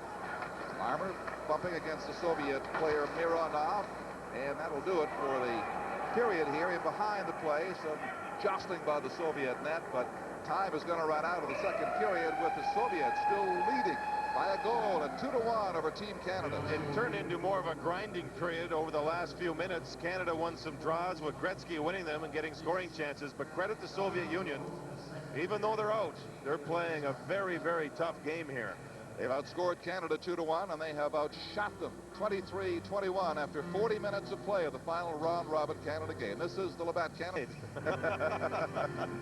Well, I guess they're backing their son, Mr. Lindros, in the accounting business, knows numbers, has stated some numbers, and they're backing their son. You talk $3 million, it smacks of robbery of some sort, I suppose. 2-1. And Canada needs a fast break to get back in this game quickly. Frankly, the Canadians have not played very well tonight. Choppy, disorganized hockey, and some up here have described it as pond hockey. At least the pond has been refrozen between periods, now flooded. Here's a quick shot of the Soviet and blocked by Billy Ranford. In the corner, Fedorov, a centering pass. Kasatonov couldn't get it through the legs of Coffey. Gets a second chance over on the far side. Now Desjardins wins it for Canada. Corson going right in was Gretzky, and he failed to beat the goaltender, Stalenkov. Stalenkov did not give Gretzky any room. If Stalenkov stays deep in the net, Gretzky makes the play. It was a tight play, and Gretzky was flying in full speed, but the goaltender moved out and got to Gretzky about the time the puck got to Gretzky, and that makes it tough. Gretzky comes down this side of the ice, and it's one of the few times you see Gretzky move up ice without the puck. So this time he drives to the net. The powerful skating stride. He gets there, but watch the goaltender move right out. Boom. Gretzky, by the time he tries to make a decision to make a shot, and with the defenseman Kasatonov coming over, he just didn't have time. Wayne did well to avoid that goalpost on the way through in the aftermath. Now big Eric Lindros. It's been a fairly calm evening considering the event here tonight. Fleury in front. Drivers one off the goalpost. A great scoring chance there, missed by inches. Dribbled through by Larry Murphy, and down goes Stalenkov. Another situation where Team Canada wins a draw in the offensive zone. They hustled to the puck, and Robitaille set up Fleury. Fleury's played pretty well in this game. There's a nice pass. Fleury snaps it low, beats the goaltender, but catches the pipe. Canada winning face-offs in the offensive zone. North American players are so much superior to European players when it comes to face-offs. They work at it, I think, a lot more than Europeans do. On this face-off, it is Lindros against Batseyev. And he wins that for Fleury. For Murphy. That's a shot goal from the angle left. And it pops out of play. They will have a face-off right back over there. 1847, a long way to go, but Canada's got to show a little more intensity. They've shown signs of that early in this third period in an effort to get back into the hockey game. One thing you have to solve, though, with the Soviet Union, their strength on this team is their defense. And as we have witnessed, they've kept the Canadians to a limited amount of scoring chances. Stevens battling at the blue line. Batseyev forechecking for the Soviet Union. They try to find the winger Lindros over there. They couldn't get it as the puck hops over the boards. About a minute and a half gone. 2-1 is the score. And if you had said before this series began that both the Czechoslovakian team and the Soviets wouldn't make the playoffs, they'd probably take you away in a white van. But that's the case. Neither will be in. The four are Sweden, Finland, the U.S., and Canada. Who plays who is in doubt tonight. You have called this player's name a number of times tonight. Batseyev, Philadelphia Flyer draft choice in 1990. Tikhonov, pardon me, the coach found him a couple of years ago in a small city, and he's really improved with his play. In the corner, Kortnell. Messier trying to help out against Alexei Gusarov of the Soviet Union.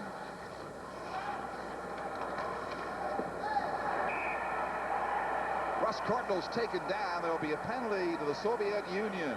Kortnell, just as he went for the puck, had the feet pulled out from under him. Kovalenko is the man that Paul Stewart says will get the penalty. It was a situation where the puck was lost in the feet of Russ Kortnell here. You'll see the puck get trapped up near his skates. Everybody went for the puck, and they knocked Kortnell off balance. So Canada, who trailed by one here, get the power play.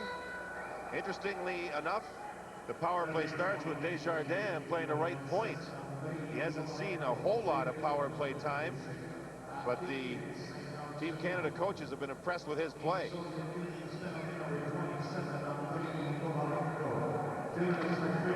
Tripping penalty to Kovalenko, and the Team Canada power play will be on the ice here at Le Colisée in Quebec City.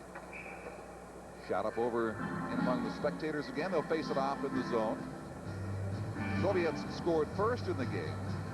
Canada tied it up on a Lindros goal, 14:47 of the first period. The Soviets' Kovalenko at 7:46 of period 2 has made it 2-1. Despite a penalty shot and a goal that was not allowed, it's still 2-1. Remember that Al MacInnis was thrown out during the second period. And when it comes power play time and you don't have Al MacInnis, you really lose one of your major parts of your power play. With Smith and Desjardins on the point this time. Messier in the draw with Howard-Chuck. Comes across to Eric Desjardins. Down into the corner it goes. From Howard-Chuck. Desjardins can't hold it. Vyatsev, the Soviet player, going in, and he shoots wide. Mark Messier. A minute and a half left in the Soviet penalty. gets tied up at the line. Harachuk, though, working against Tatarinov in behind. And the pass by Smith is deflected back to center ice. Canada has to regroup once again. Harachuk circling with a pass to Messier. Shot back to the neutral zone again by the USSR. A little over a minute left in the penalty. Shot to the corner by Desjardins. And we have a stoppage in play once again just outside the blue line with just a minute left now. The power play. Soviets have been strong, very strong. This is the penalty killing role that they're on now. And they may have gotten themselves another penalty here. Too many men on the ice, I believe. So we will have a Canadian two-man advantage. There's 1:02 remaining in the original penalty. Tikhonov was barking down at the defenseman a moment ago. So a bad change is going to cost the Soviets here.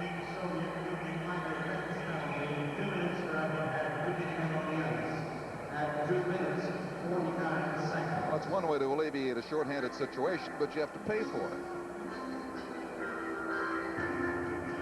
And they may pay dearly here with, as you say, Canada now about to have a two-man advantage. Well, what happens here is with this delay, as the Soviet Union tries to get themselves straightened out, it gives Gretzky and his crew a chance to huddle and try and set up a play here off the draw. All of the Canadian players were huddled like a football team prior to a play, and are discussing what they're going to do if they control the puck with a 5-on-3 situation here. So no doubt a key portion of the game about to happen. There's three players: Kravchuk, number 7, Kazatonov, along with number 24, Vitaly Prokhorov, against a Team Canada power play that has both Lindros and Gretzky on the ice. And it's slapped off the boards, past the glove of Gretzky and down the ice. Very important face-off, and that was one of the few that Team Canada's lost. Still 50 seconds to go, and the two-man advantage for Canada. Pass Kravchuk down to the corner. Soviet will golf it. Gretzky will hold it. Make the play across to big Lindros to the far side. He leaves it for Murphy there. Prokhorov bumps. Lindros battling for the puck. Trying to keep it in, but it's cleared by Kasatonov. Soviets now Prokhorov gets a chance to kill some time over the far side. Don, they've been very strong in the puck all night long. Battles, one-on-one battles for pucks. The Soviets have been tough. Gretzky with Lindros. Here's the pass, and Kasatonov just grabbed that away from Larmer as he reached for the pass. Bouncing in front, chance for Team Canada. Here is Gretzky shooting, and it's just blocked and over top of the net. Wayne Gretzky had the chance. He knew he had to get it up top as the goaltender slid across on his side, feet first. Shtelenkov moves across and goes down, and watch Gretzky see the top half, and that puck, I believe, went off the crossbar and into the stands. So face-off comes outside. Gretzky waits away from traffic, moves into the puck, already has his mind set. He reads where the goalie is, snaps it up, and was just a hair too fine as it went off the crossbar. Gretzky has been very fine in this game, hitting crossbars and goalposts. So close to tying it. Canada could use a tie to clinch first place. Just 8 seconds left now in the 5-on-3. Here's Gretzky going in alone, shooting, and he was tied up from behind by Gusarov, and he shot it wide. Great chance right there. Now the Soviet player comes back on the ice. They're just short by 1. Larmer gets tied up on the near boards. Battling with Gusarov, kept in by Lindros, and he was checked from behind. It's number 21, Alexander Semak. Fleury eludes the check from Kovalenko. Kovalenko right in front, and Renford from point-blank range blocked that. Here's Korkno now. 35 seconds to go in the Soviet penalty. Soviets almost scored while a man short. They change on the go again as it's shot down beside their goal. 25 seconds to go in the penalty now, and the Soviets clear the zone again.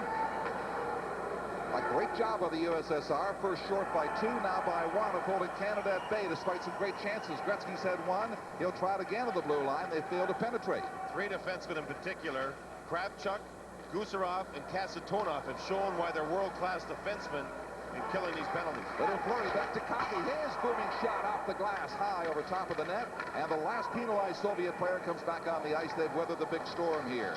Here's Gorchak going in. His shot just whistles wide. And Renford gloves that 5 minutes into the period. Still 2-1 Soviets on Labatt's Canada Cup on CTV.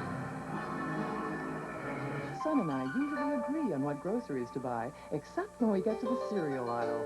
I look for a whole grain cereal made with wholesome ingredients.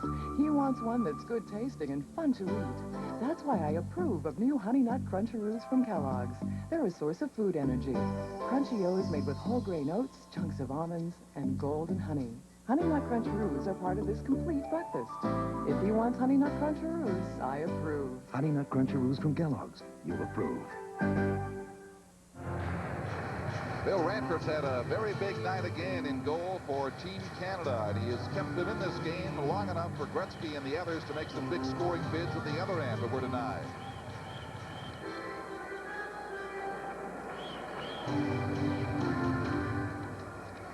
Face off in the Canadian zone. Smith steers it away from Ranford's doorstep and shoots it to center ice.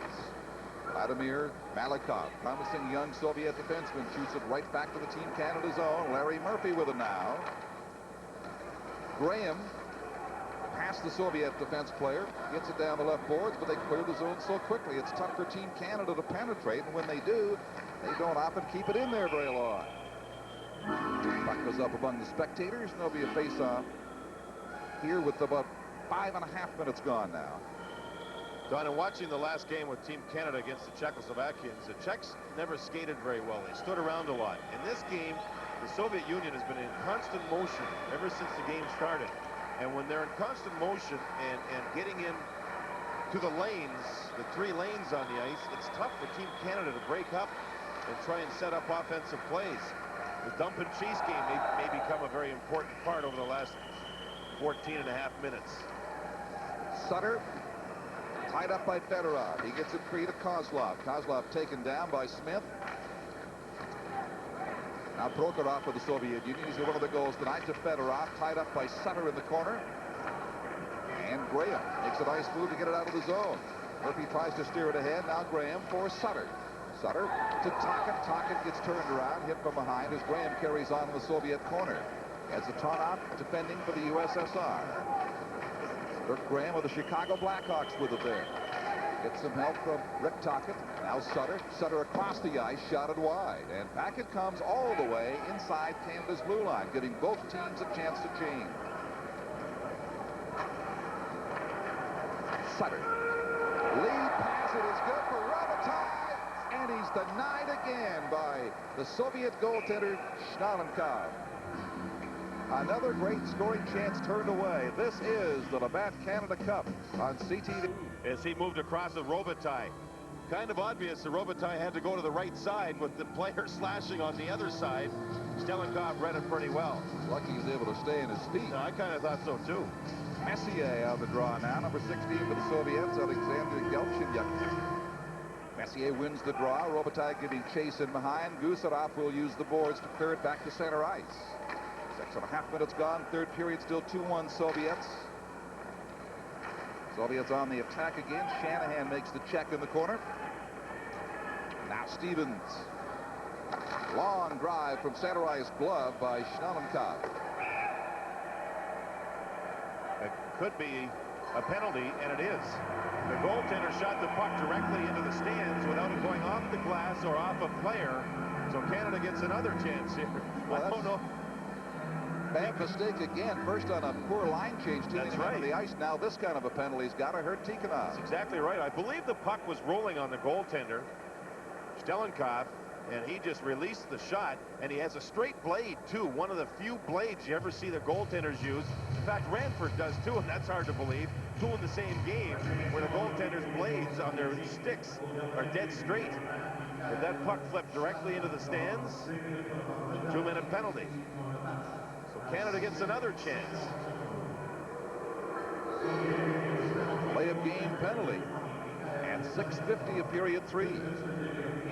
Canada has had a great many opportunities, but have not cashed in, apart from the one goal that is scored in the first period by Eric Lindros. Gorchuk in the penalty box serving the minor. Murphy down the boards to Larmer. From his knees tried to make the pass, and the Soviets clear to the neutral zone. Paul Coffey. Goaltender fails to cut that off. Fleury fighting for it in the corner. Gets some help now from Steve Larmer. Yusarov defending for the Soviet Union. Here's Gretzky. Gretzky to Murphy. Shooting. To a maze. Rebound to score. Larmer ties the game.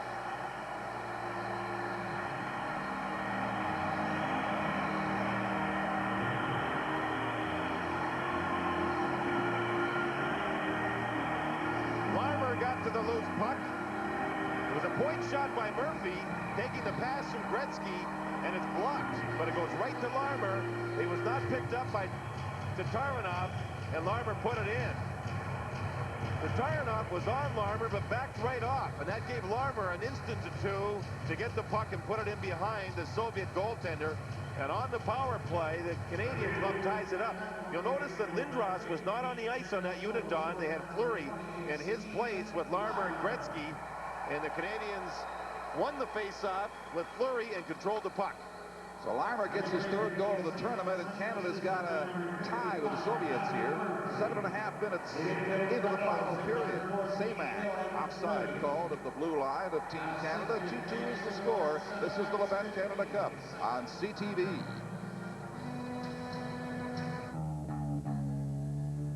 Lost that draw. That time on that face-off, Keenan put out Fleury in Lindros's place, and Fleury won the draw and helped lead Canada to the tying goal. Here's Tocchet shooting it in, and Graham going after it, getting help now from Sutter. Malakoff defending for the Soviet Union. Down the right side goes Glamakin. Galyanchuk in the corner. He's bumped by Smith. Graham takes over. Glamakin wins it. Looks to center it out. Does all the way back. Held in by number 14, Mirinov. And there's no further play.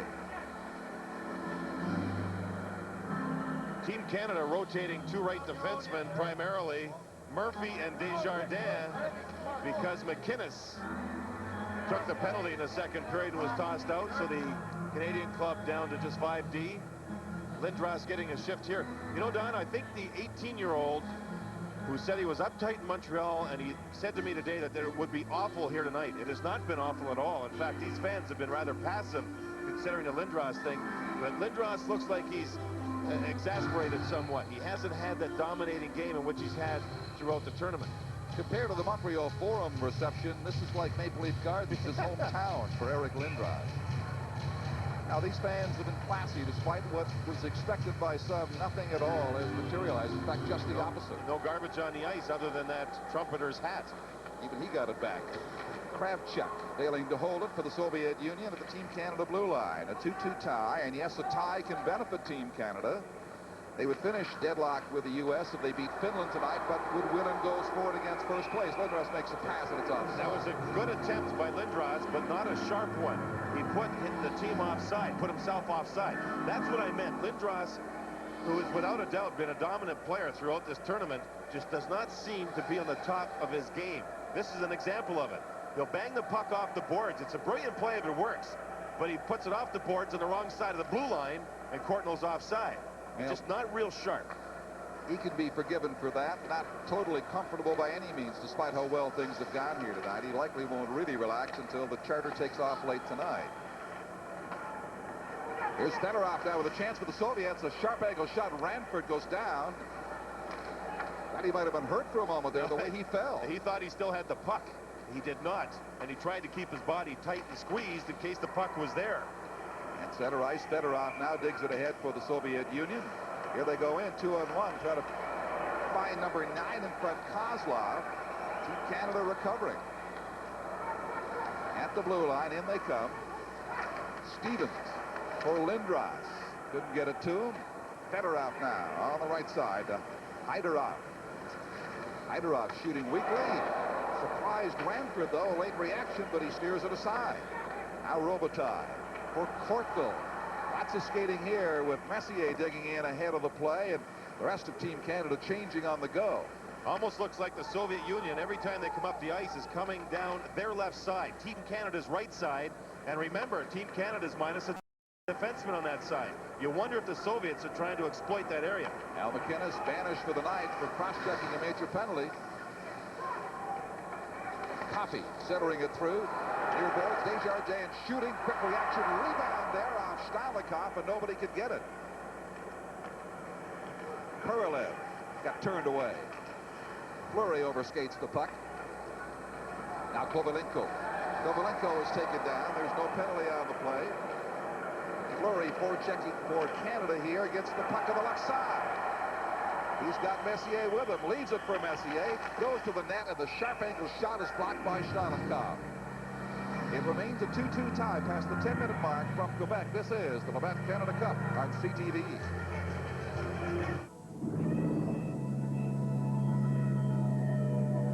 What some people won't do for the most refreshing taste on earth.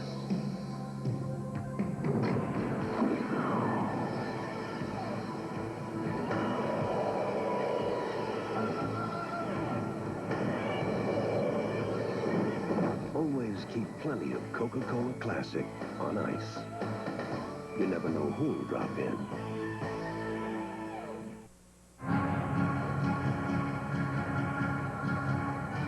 Well, number 88 was certainly awake to get Canada's first goal tonight. You never accuse Eric of sleeping through this one. Alert at all times on this night in this town. It's been a rough weekend for him here. It was one of those sneaky signs. You get it up, and then they roll it away. You know, they just sort of sneak it up for a few seconds, and they put it down and roll it up. Malikov for the Soviet Union, leaving it there. Shot by Murphy, blocked by the defense. And the Soviets clear. They come out 2-on-2. Lomakin has got Semyak with him. Brings it in. Lomakin gets turned around by Smith in behind and taken down finally in the Team Canada corner. A little over 9 minutes to go in a 2-2 tie. And again, yes, the tie will benefit Team Canada in their quest to finish in first place and go on to play Sweden in the semifinals. Here's a shot from the point. Great stop in front by Ranford off Malikov. Malikov does it all for the Soviet Union. Bill Ranford talked about Malahov's shot. You can see an example of it on that last play. Armour gets bumped coming in. Corson carries on. He gets turned around. Can't make the play. The Soviets bring it back out again. On the right side, Galchenyuk. He got tied up. Prokhorov couldn't get to it. Back to the neutral zone it comes. 8:45 to go in the hockey game. Corson shoots it in, and both teams will change. The pace, the pattern, the tempo a little better here in this third period, certainly than the second period. Down the right side for the Soviets. Breaking down there was Fedorov. He got shut out. Bouncing puck in front, and it's grabbed by Billy Ranford. Scott Stevens getting a shift on right defense during this play to try and rest Desjardins and Murphy.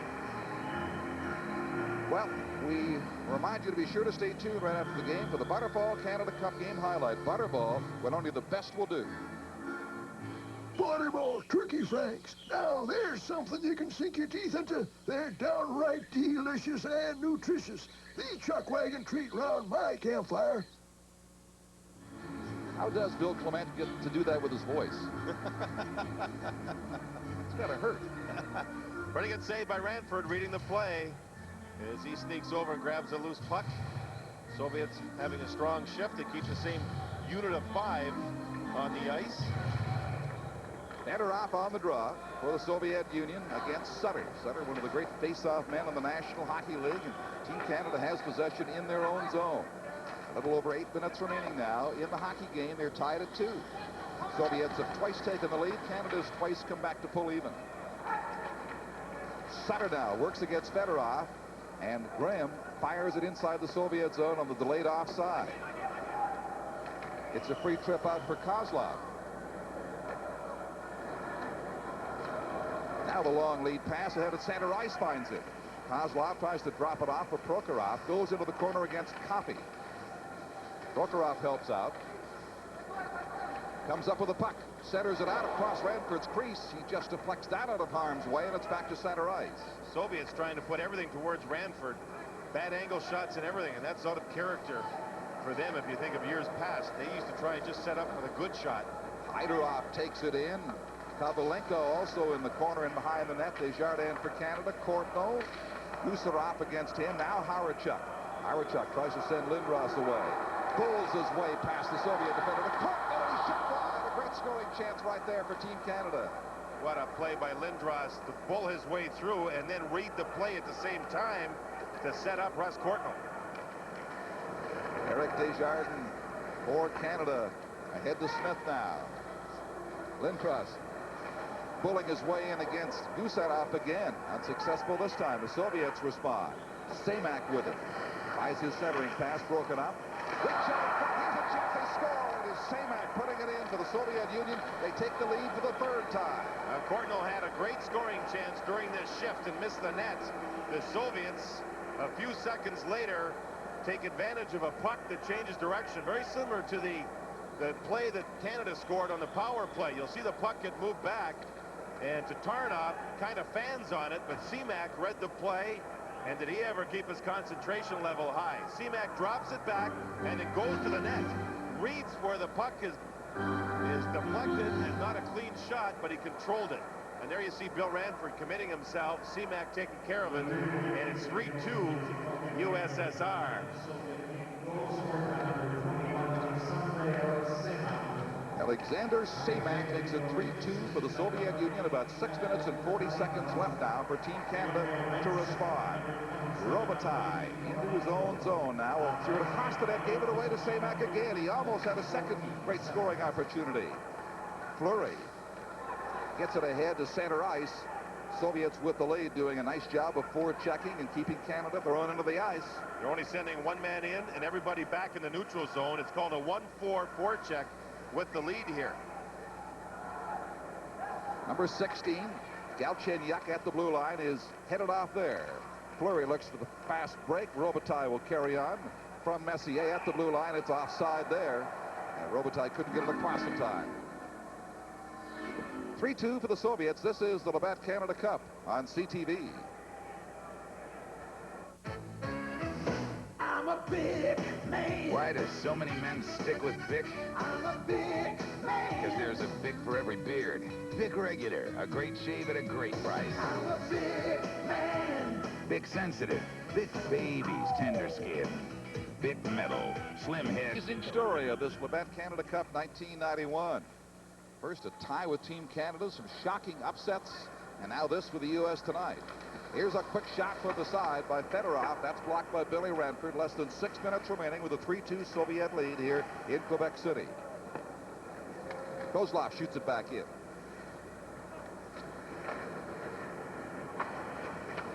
Larmer, rink wide to Gretzky at center ice. Across the line they go. Coffey steered off to the far boards. Shoots it in behind. Here's the attempt now by Corson, banging away on the doorstep of Stalnikov to no avail. Stalnikov knew that if Corson tried to wrap around, it's very doubtful he could get the puck upstairs from in tight. So the goaltender drops down, puts the shaft of his stick across the ice surface, and just takes away the bottom of the net on the short side. See the goaltender down? Look at the shaft of the stick. There's no way Corson could put it under. And when you come around on that play, Don, it's very difficult to put the puck up. Very hard to do because you're reaching when you wrap around. Good effort by Shane Corson. Gretzky was on the ice for that shift, and he had Paul Coffey as a defenseman on the shift. And I think you'll see a lot of that throughout the rest of the period here to try and get offense coming from behind when Wayne Gretzky has the puck. Kovalenko against Sutter. Both players tossed out. Graham and Tocchet on the wings. Neither one. Natural centerman. Tocchet will take it now against the Soviets, but say it.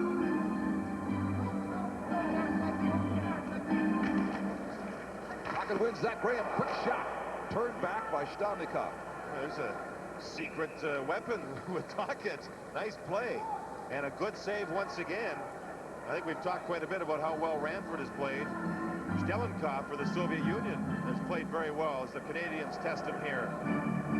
Soviets had to ice it quickly, so another face-off, this time to Stelnikov's right. Smile on Tocchet's face. Well, Sutter is back to his normal task here. Still fencing with Kovalenko. Gets it back for Smith. Screen shot, rebound.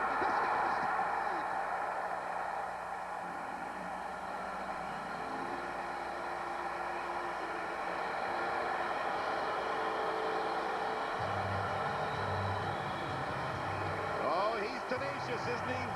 Brent Sutter was in the face-off circle. The Soviet player cheating. Sutter beats him and then goes right to the net. Tatarnoff, who lets a man go for the second time in the third period, lets Sutter go. Now the centerman goes right out to the point, leaving Tataranoff to set up Sutter, or hold up Sutter. He doesn't. Sutter had all kinds of room, and did he ever put it behind the goaltender in a sharp fashion? Tataranoff, Don, looked like he tried to jump to get out of the way of the shot from the point and forgot about Brent Sutter. The tenacious Sutter ties this thing up. Hard to believe it's his first goal. It is his first point of the Canada Cup. Yeah, he gives you more than points, though, game after game. The tenacity, the face-offs, and the checking. He's given Canada a tie at this stage with now 5 minutes remaining. But Sutter makes it 3-3. Tommy, the blue line for the Soviets got turned around, and here's number 37, Desjardins. Paul Coffey with it. Robitaille with Messier right in front for Fleury, and a great stop as Staunikov cut off Theo Fleury. This is the Labatt Canada Cup on CTV. John Davidson at either end tonight. Robitaille has played pretty well. He's been around the net a lot, and he's made some nice passing plays. And another player who's played well is Theo Fleury.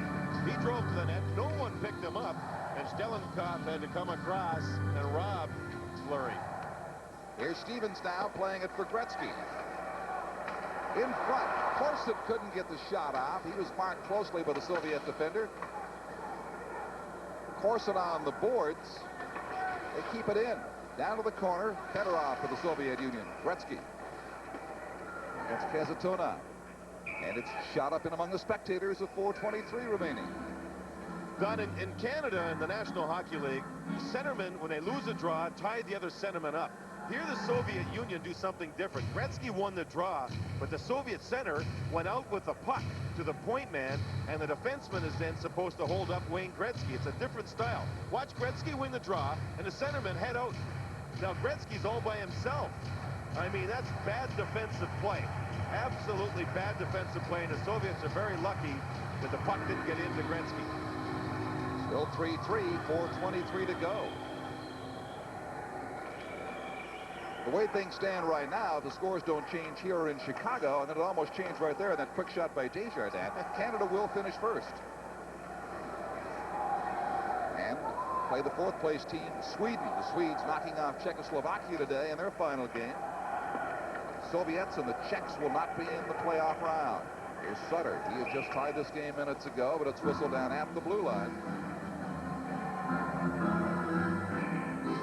Team Canada tried to dump the play in and got caught on the offside.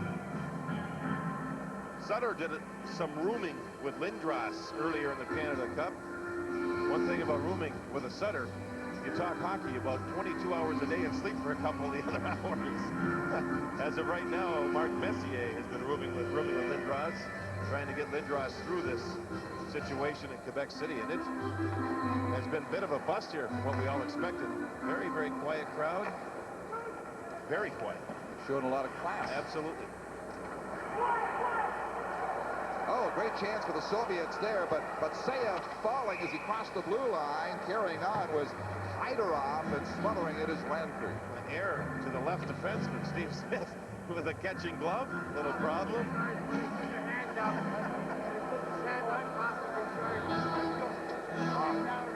Mike Keenan changing both the forwards and defense, and that's a late change. What's happened there is Mike Keenan was yelling when he puts his hand up, that's when he wants his change. He's talking about the referee, Paul Stewart. What happens is the Soviet Union is the home team, I believe, so Mike Keenan got the matchup here that he wants. He got players on the ice, and the Soviet Union cannot change anymore.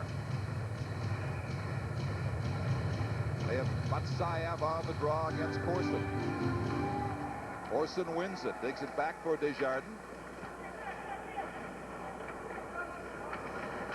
Team Canada being pressed out by the Soviets. Haydarov has it, centers it out. Good quick reaction there by Paul Coffey, turns it to the blue line, and now Team Canada will bring it out. Corson being watched closely by Batsayev. Tatarinov with it, Gretzky, and it's forced out over the blue line to center ice. 3 minutes and 18 seconds to go in the game. Remember, there's no overtime. 3-3 is the score. Larmer, rink wide, can't find Gretzky. Kovalenko, he'll try the right side. Gets a mild bump there from Larmer going in. The puck winds up on the near boards on the stick of Desjardins. for Koppy, threading his way through with Corsa and back to Gretzky, and it's whistled down at the blue line of the Soviet Union. This is the Labatt Canada Cup on CTV. Commercial. Mike Keenan went down to the other end of the bench, put his arms around Desjardins Coffey, and here he's trying to really motivate his players. He's asking for his defense to hang in there. They're going with 5 in what's been a tough game. The Soviets have played well, and going with 5 defensemen for a long period of time can be very tough. He should miss it. That's not by choice. Al McInnes got a match penalty, and Canada's been forced to go with 5 defensemen. Now at the blue line, the Soviet player Mironov getting through, getting a chance to get the shot away, and Ranford denies him. Smith ties the Soviet attacker up, still loose in the zone. Now they get it back to center ice. Malakoff playing without a helmet out there. 2.5 minutes remaining. Will Team Canada be satisfied with a tie? Will the Soviets settle for a tie in this, their final Canada Cup appearance this year? 3-3 with 2:25 to go. You know, when you hear the Soviets talk about this team of their 23 players, 13 of them have played against Dave King and the Canadian national team in games in Canada, in smaller cities and larger cities. And when you hear the Soviets talk about, oh, not very much experience on this team and smaller ice surfaces causing a problem, that's not true. This team is a lot more experienced than you think, and they played a lot more on smaller ice surfaces than you think. Sutter lining up in the face-off against Fedorov. Soviets win it this time. But Tocchet intercepts the blue line, pokes it inside the blue line, but cleared quickly by the USSR. 2:15 to go now in the third period. Koppy touching it, and they'll bring it back for a face-off.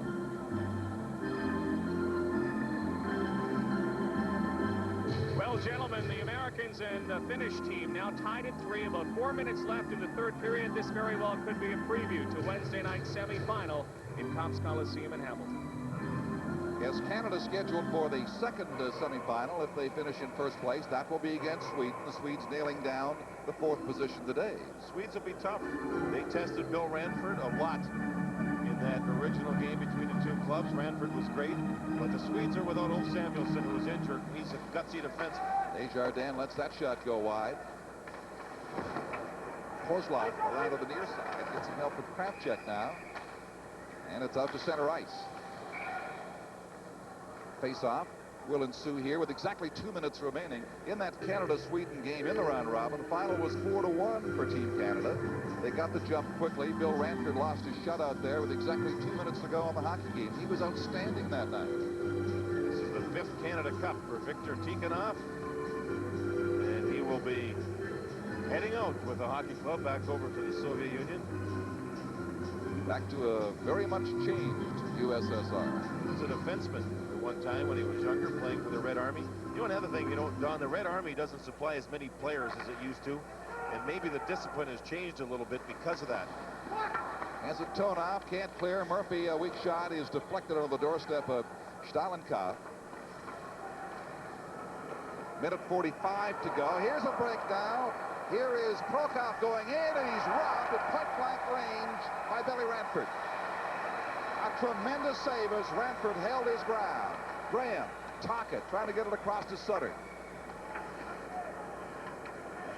And to when they go here in a bid to break this 3-3 tie, Graham gets it out, picked up with the Soviets' Kozlov. As Atonov trailing on the play. With Fedorov, rolls into the corner. Canada comes down to pick it up. And ahead they come. Center ice, a little over a minute to go. Howardchuk drives into the Soviet zone as they change on the fly. Eric Lindros comes on the ice now, bats it down, gets a shot in front to Tocchet. Down they go, and it's cleared for the USSR with less than a minute to go. Desjardins to Coffey. Wild pass to Howardchuk. Now Lindros trying to get onside as Howardchuk, and Lindros is forced back, shoots it to the blue line, but not beyond. 40 seconds to go now. Soviets with a slap shot. That's deflected up into the crowd. 37 seconds left. Let's go to Rod Black. In Chicago, the Americans have now taken the lead late in the third period. Pat LaFontaine will beat Jarmo Myllys in net tonight for Team Finland. 4-3, the United States lead with the time running down in Chicago Stadium. Very interesting. As that goal was scored, this was happening. In a tie game, a breakaway in which Bill Ranford stood his ground and made the save. If Ranford gets beat, it could have meant first place in the tournament. A huge, huge, huge save for Bill Ranford and Team Canada. If they stay the way they are these two games, the projection is that Canada with a tie would have 8 points, the U.S. with a win would have 8, but Canada on goals for and against would be given first place. Now, team timeout is called by Viktor Tikhonov of the Soviet Union with 37 seconds to go. He wants a huddle. Timeout called. Soviet Union. I guess we could say they're going for the win. They're going for all they can get in what has been a very dismal Levant Canada Cup for them.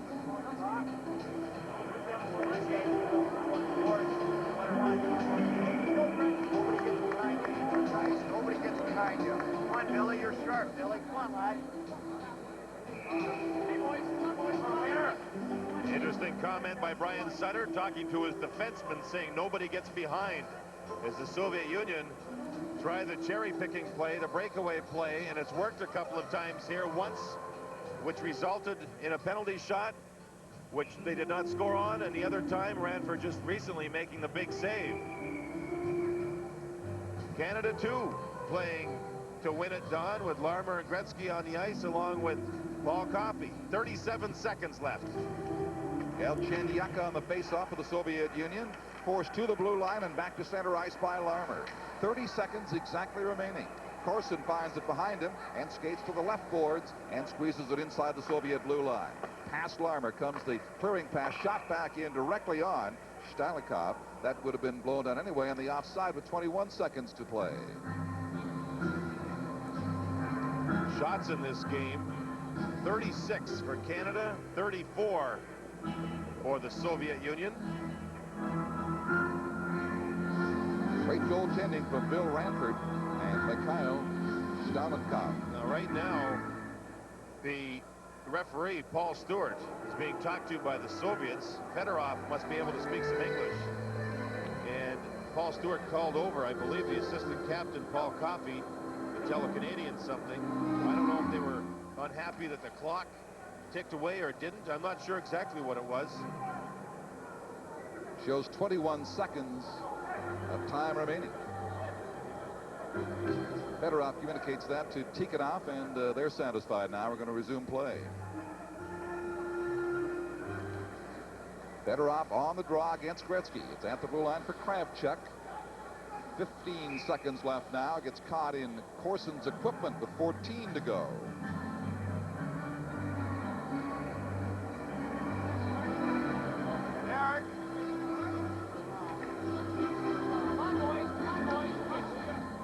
Face-off alignment's very important here with 14 seconds left, as one team or the other will go for the long bomb. Gretzky gets it for Larmer. Slides it inside the line. 8 seconds to go now. Desjardins, one last chance they look for, but Fedorov brings it out. 2 seconds to go. He's tied up across the line, turned back, and it's going to be a 3-3 tie between Team Canada and the USSR this night at Le Calaisie in Quebec City. And Billy Ranford with another fine game. Both goaltenders were strong in this game. There were 70 shots amongst the two teams, 6 goals. I thought the Soviets played very well, maybe their best game of the tournament. And Team Canada battled back 3 different times to tie it. It should set up the playoffs, and it could be fun. Well, with the tie, Team Canada is assured now, despite the United States lead over Finland late in the game in Chicago, of a first-place finish and a semifinal date with Sweden, while the United States and Finland will get to do it all over again. Tonight turns out to be a preview of what their semifinal game is going to be. And that'll be on Wednesday night to start the Canada Cup semifinals, Wednesday and Thursday, right here in CT.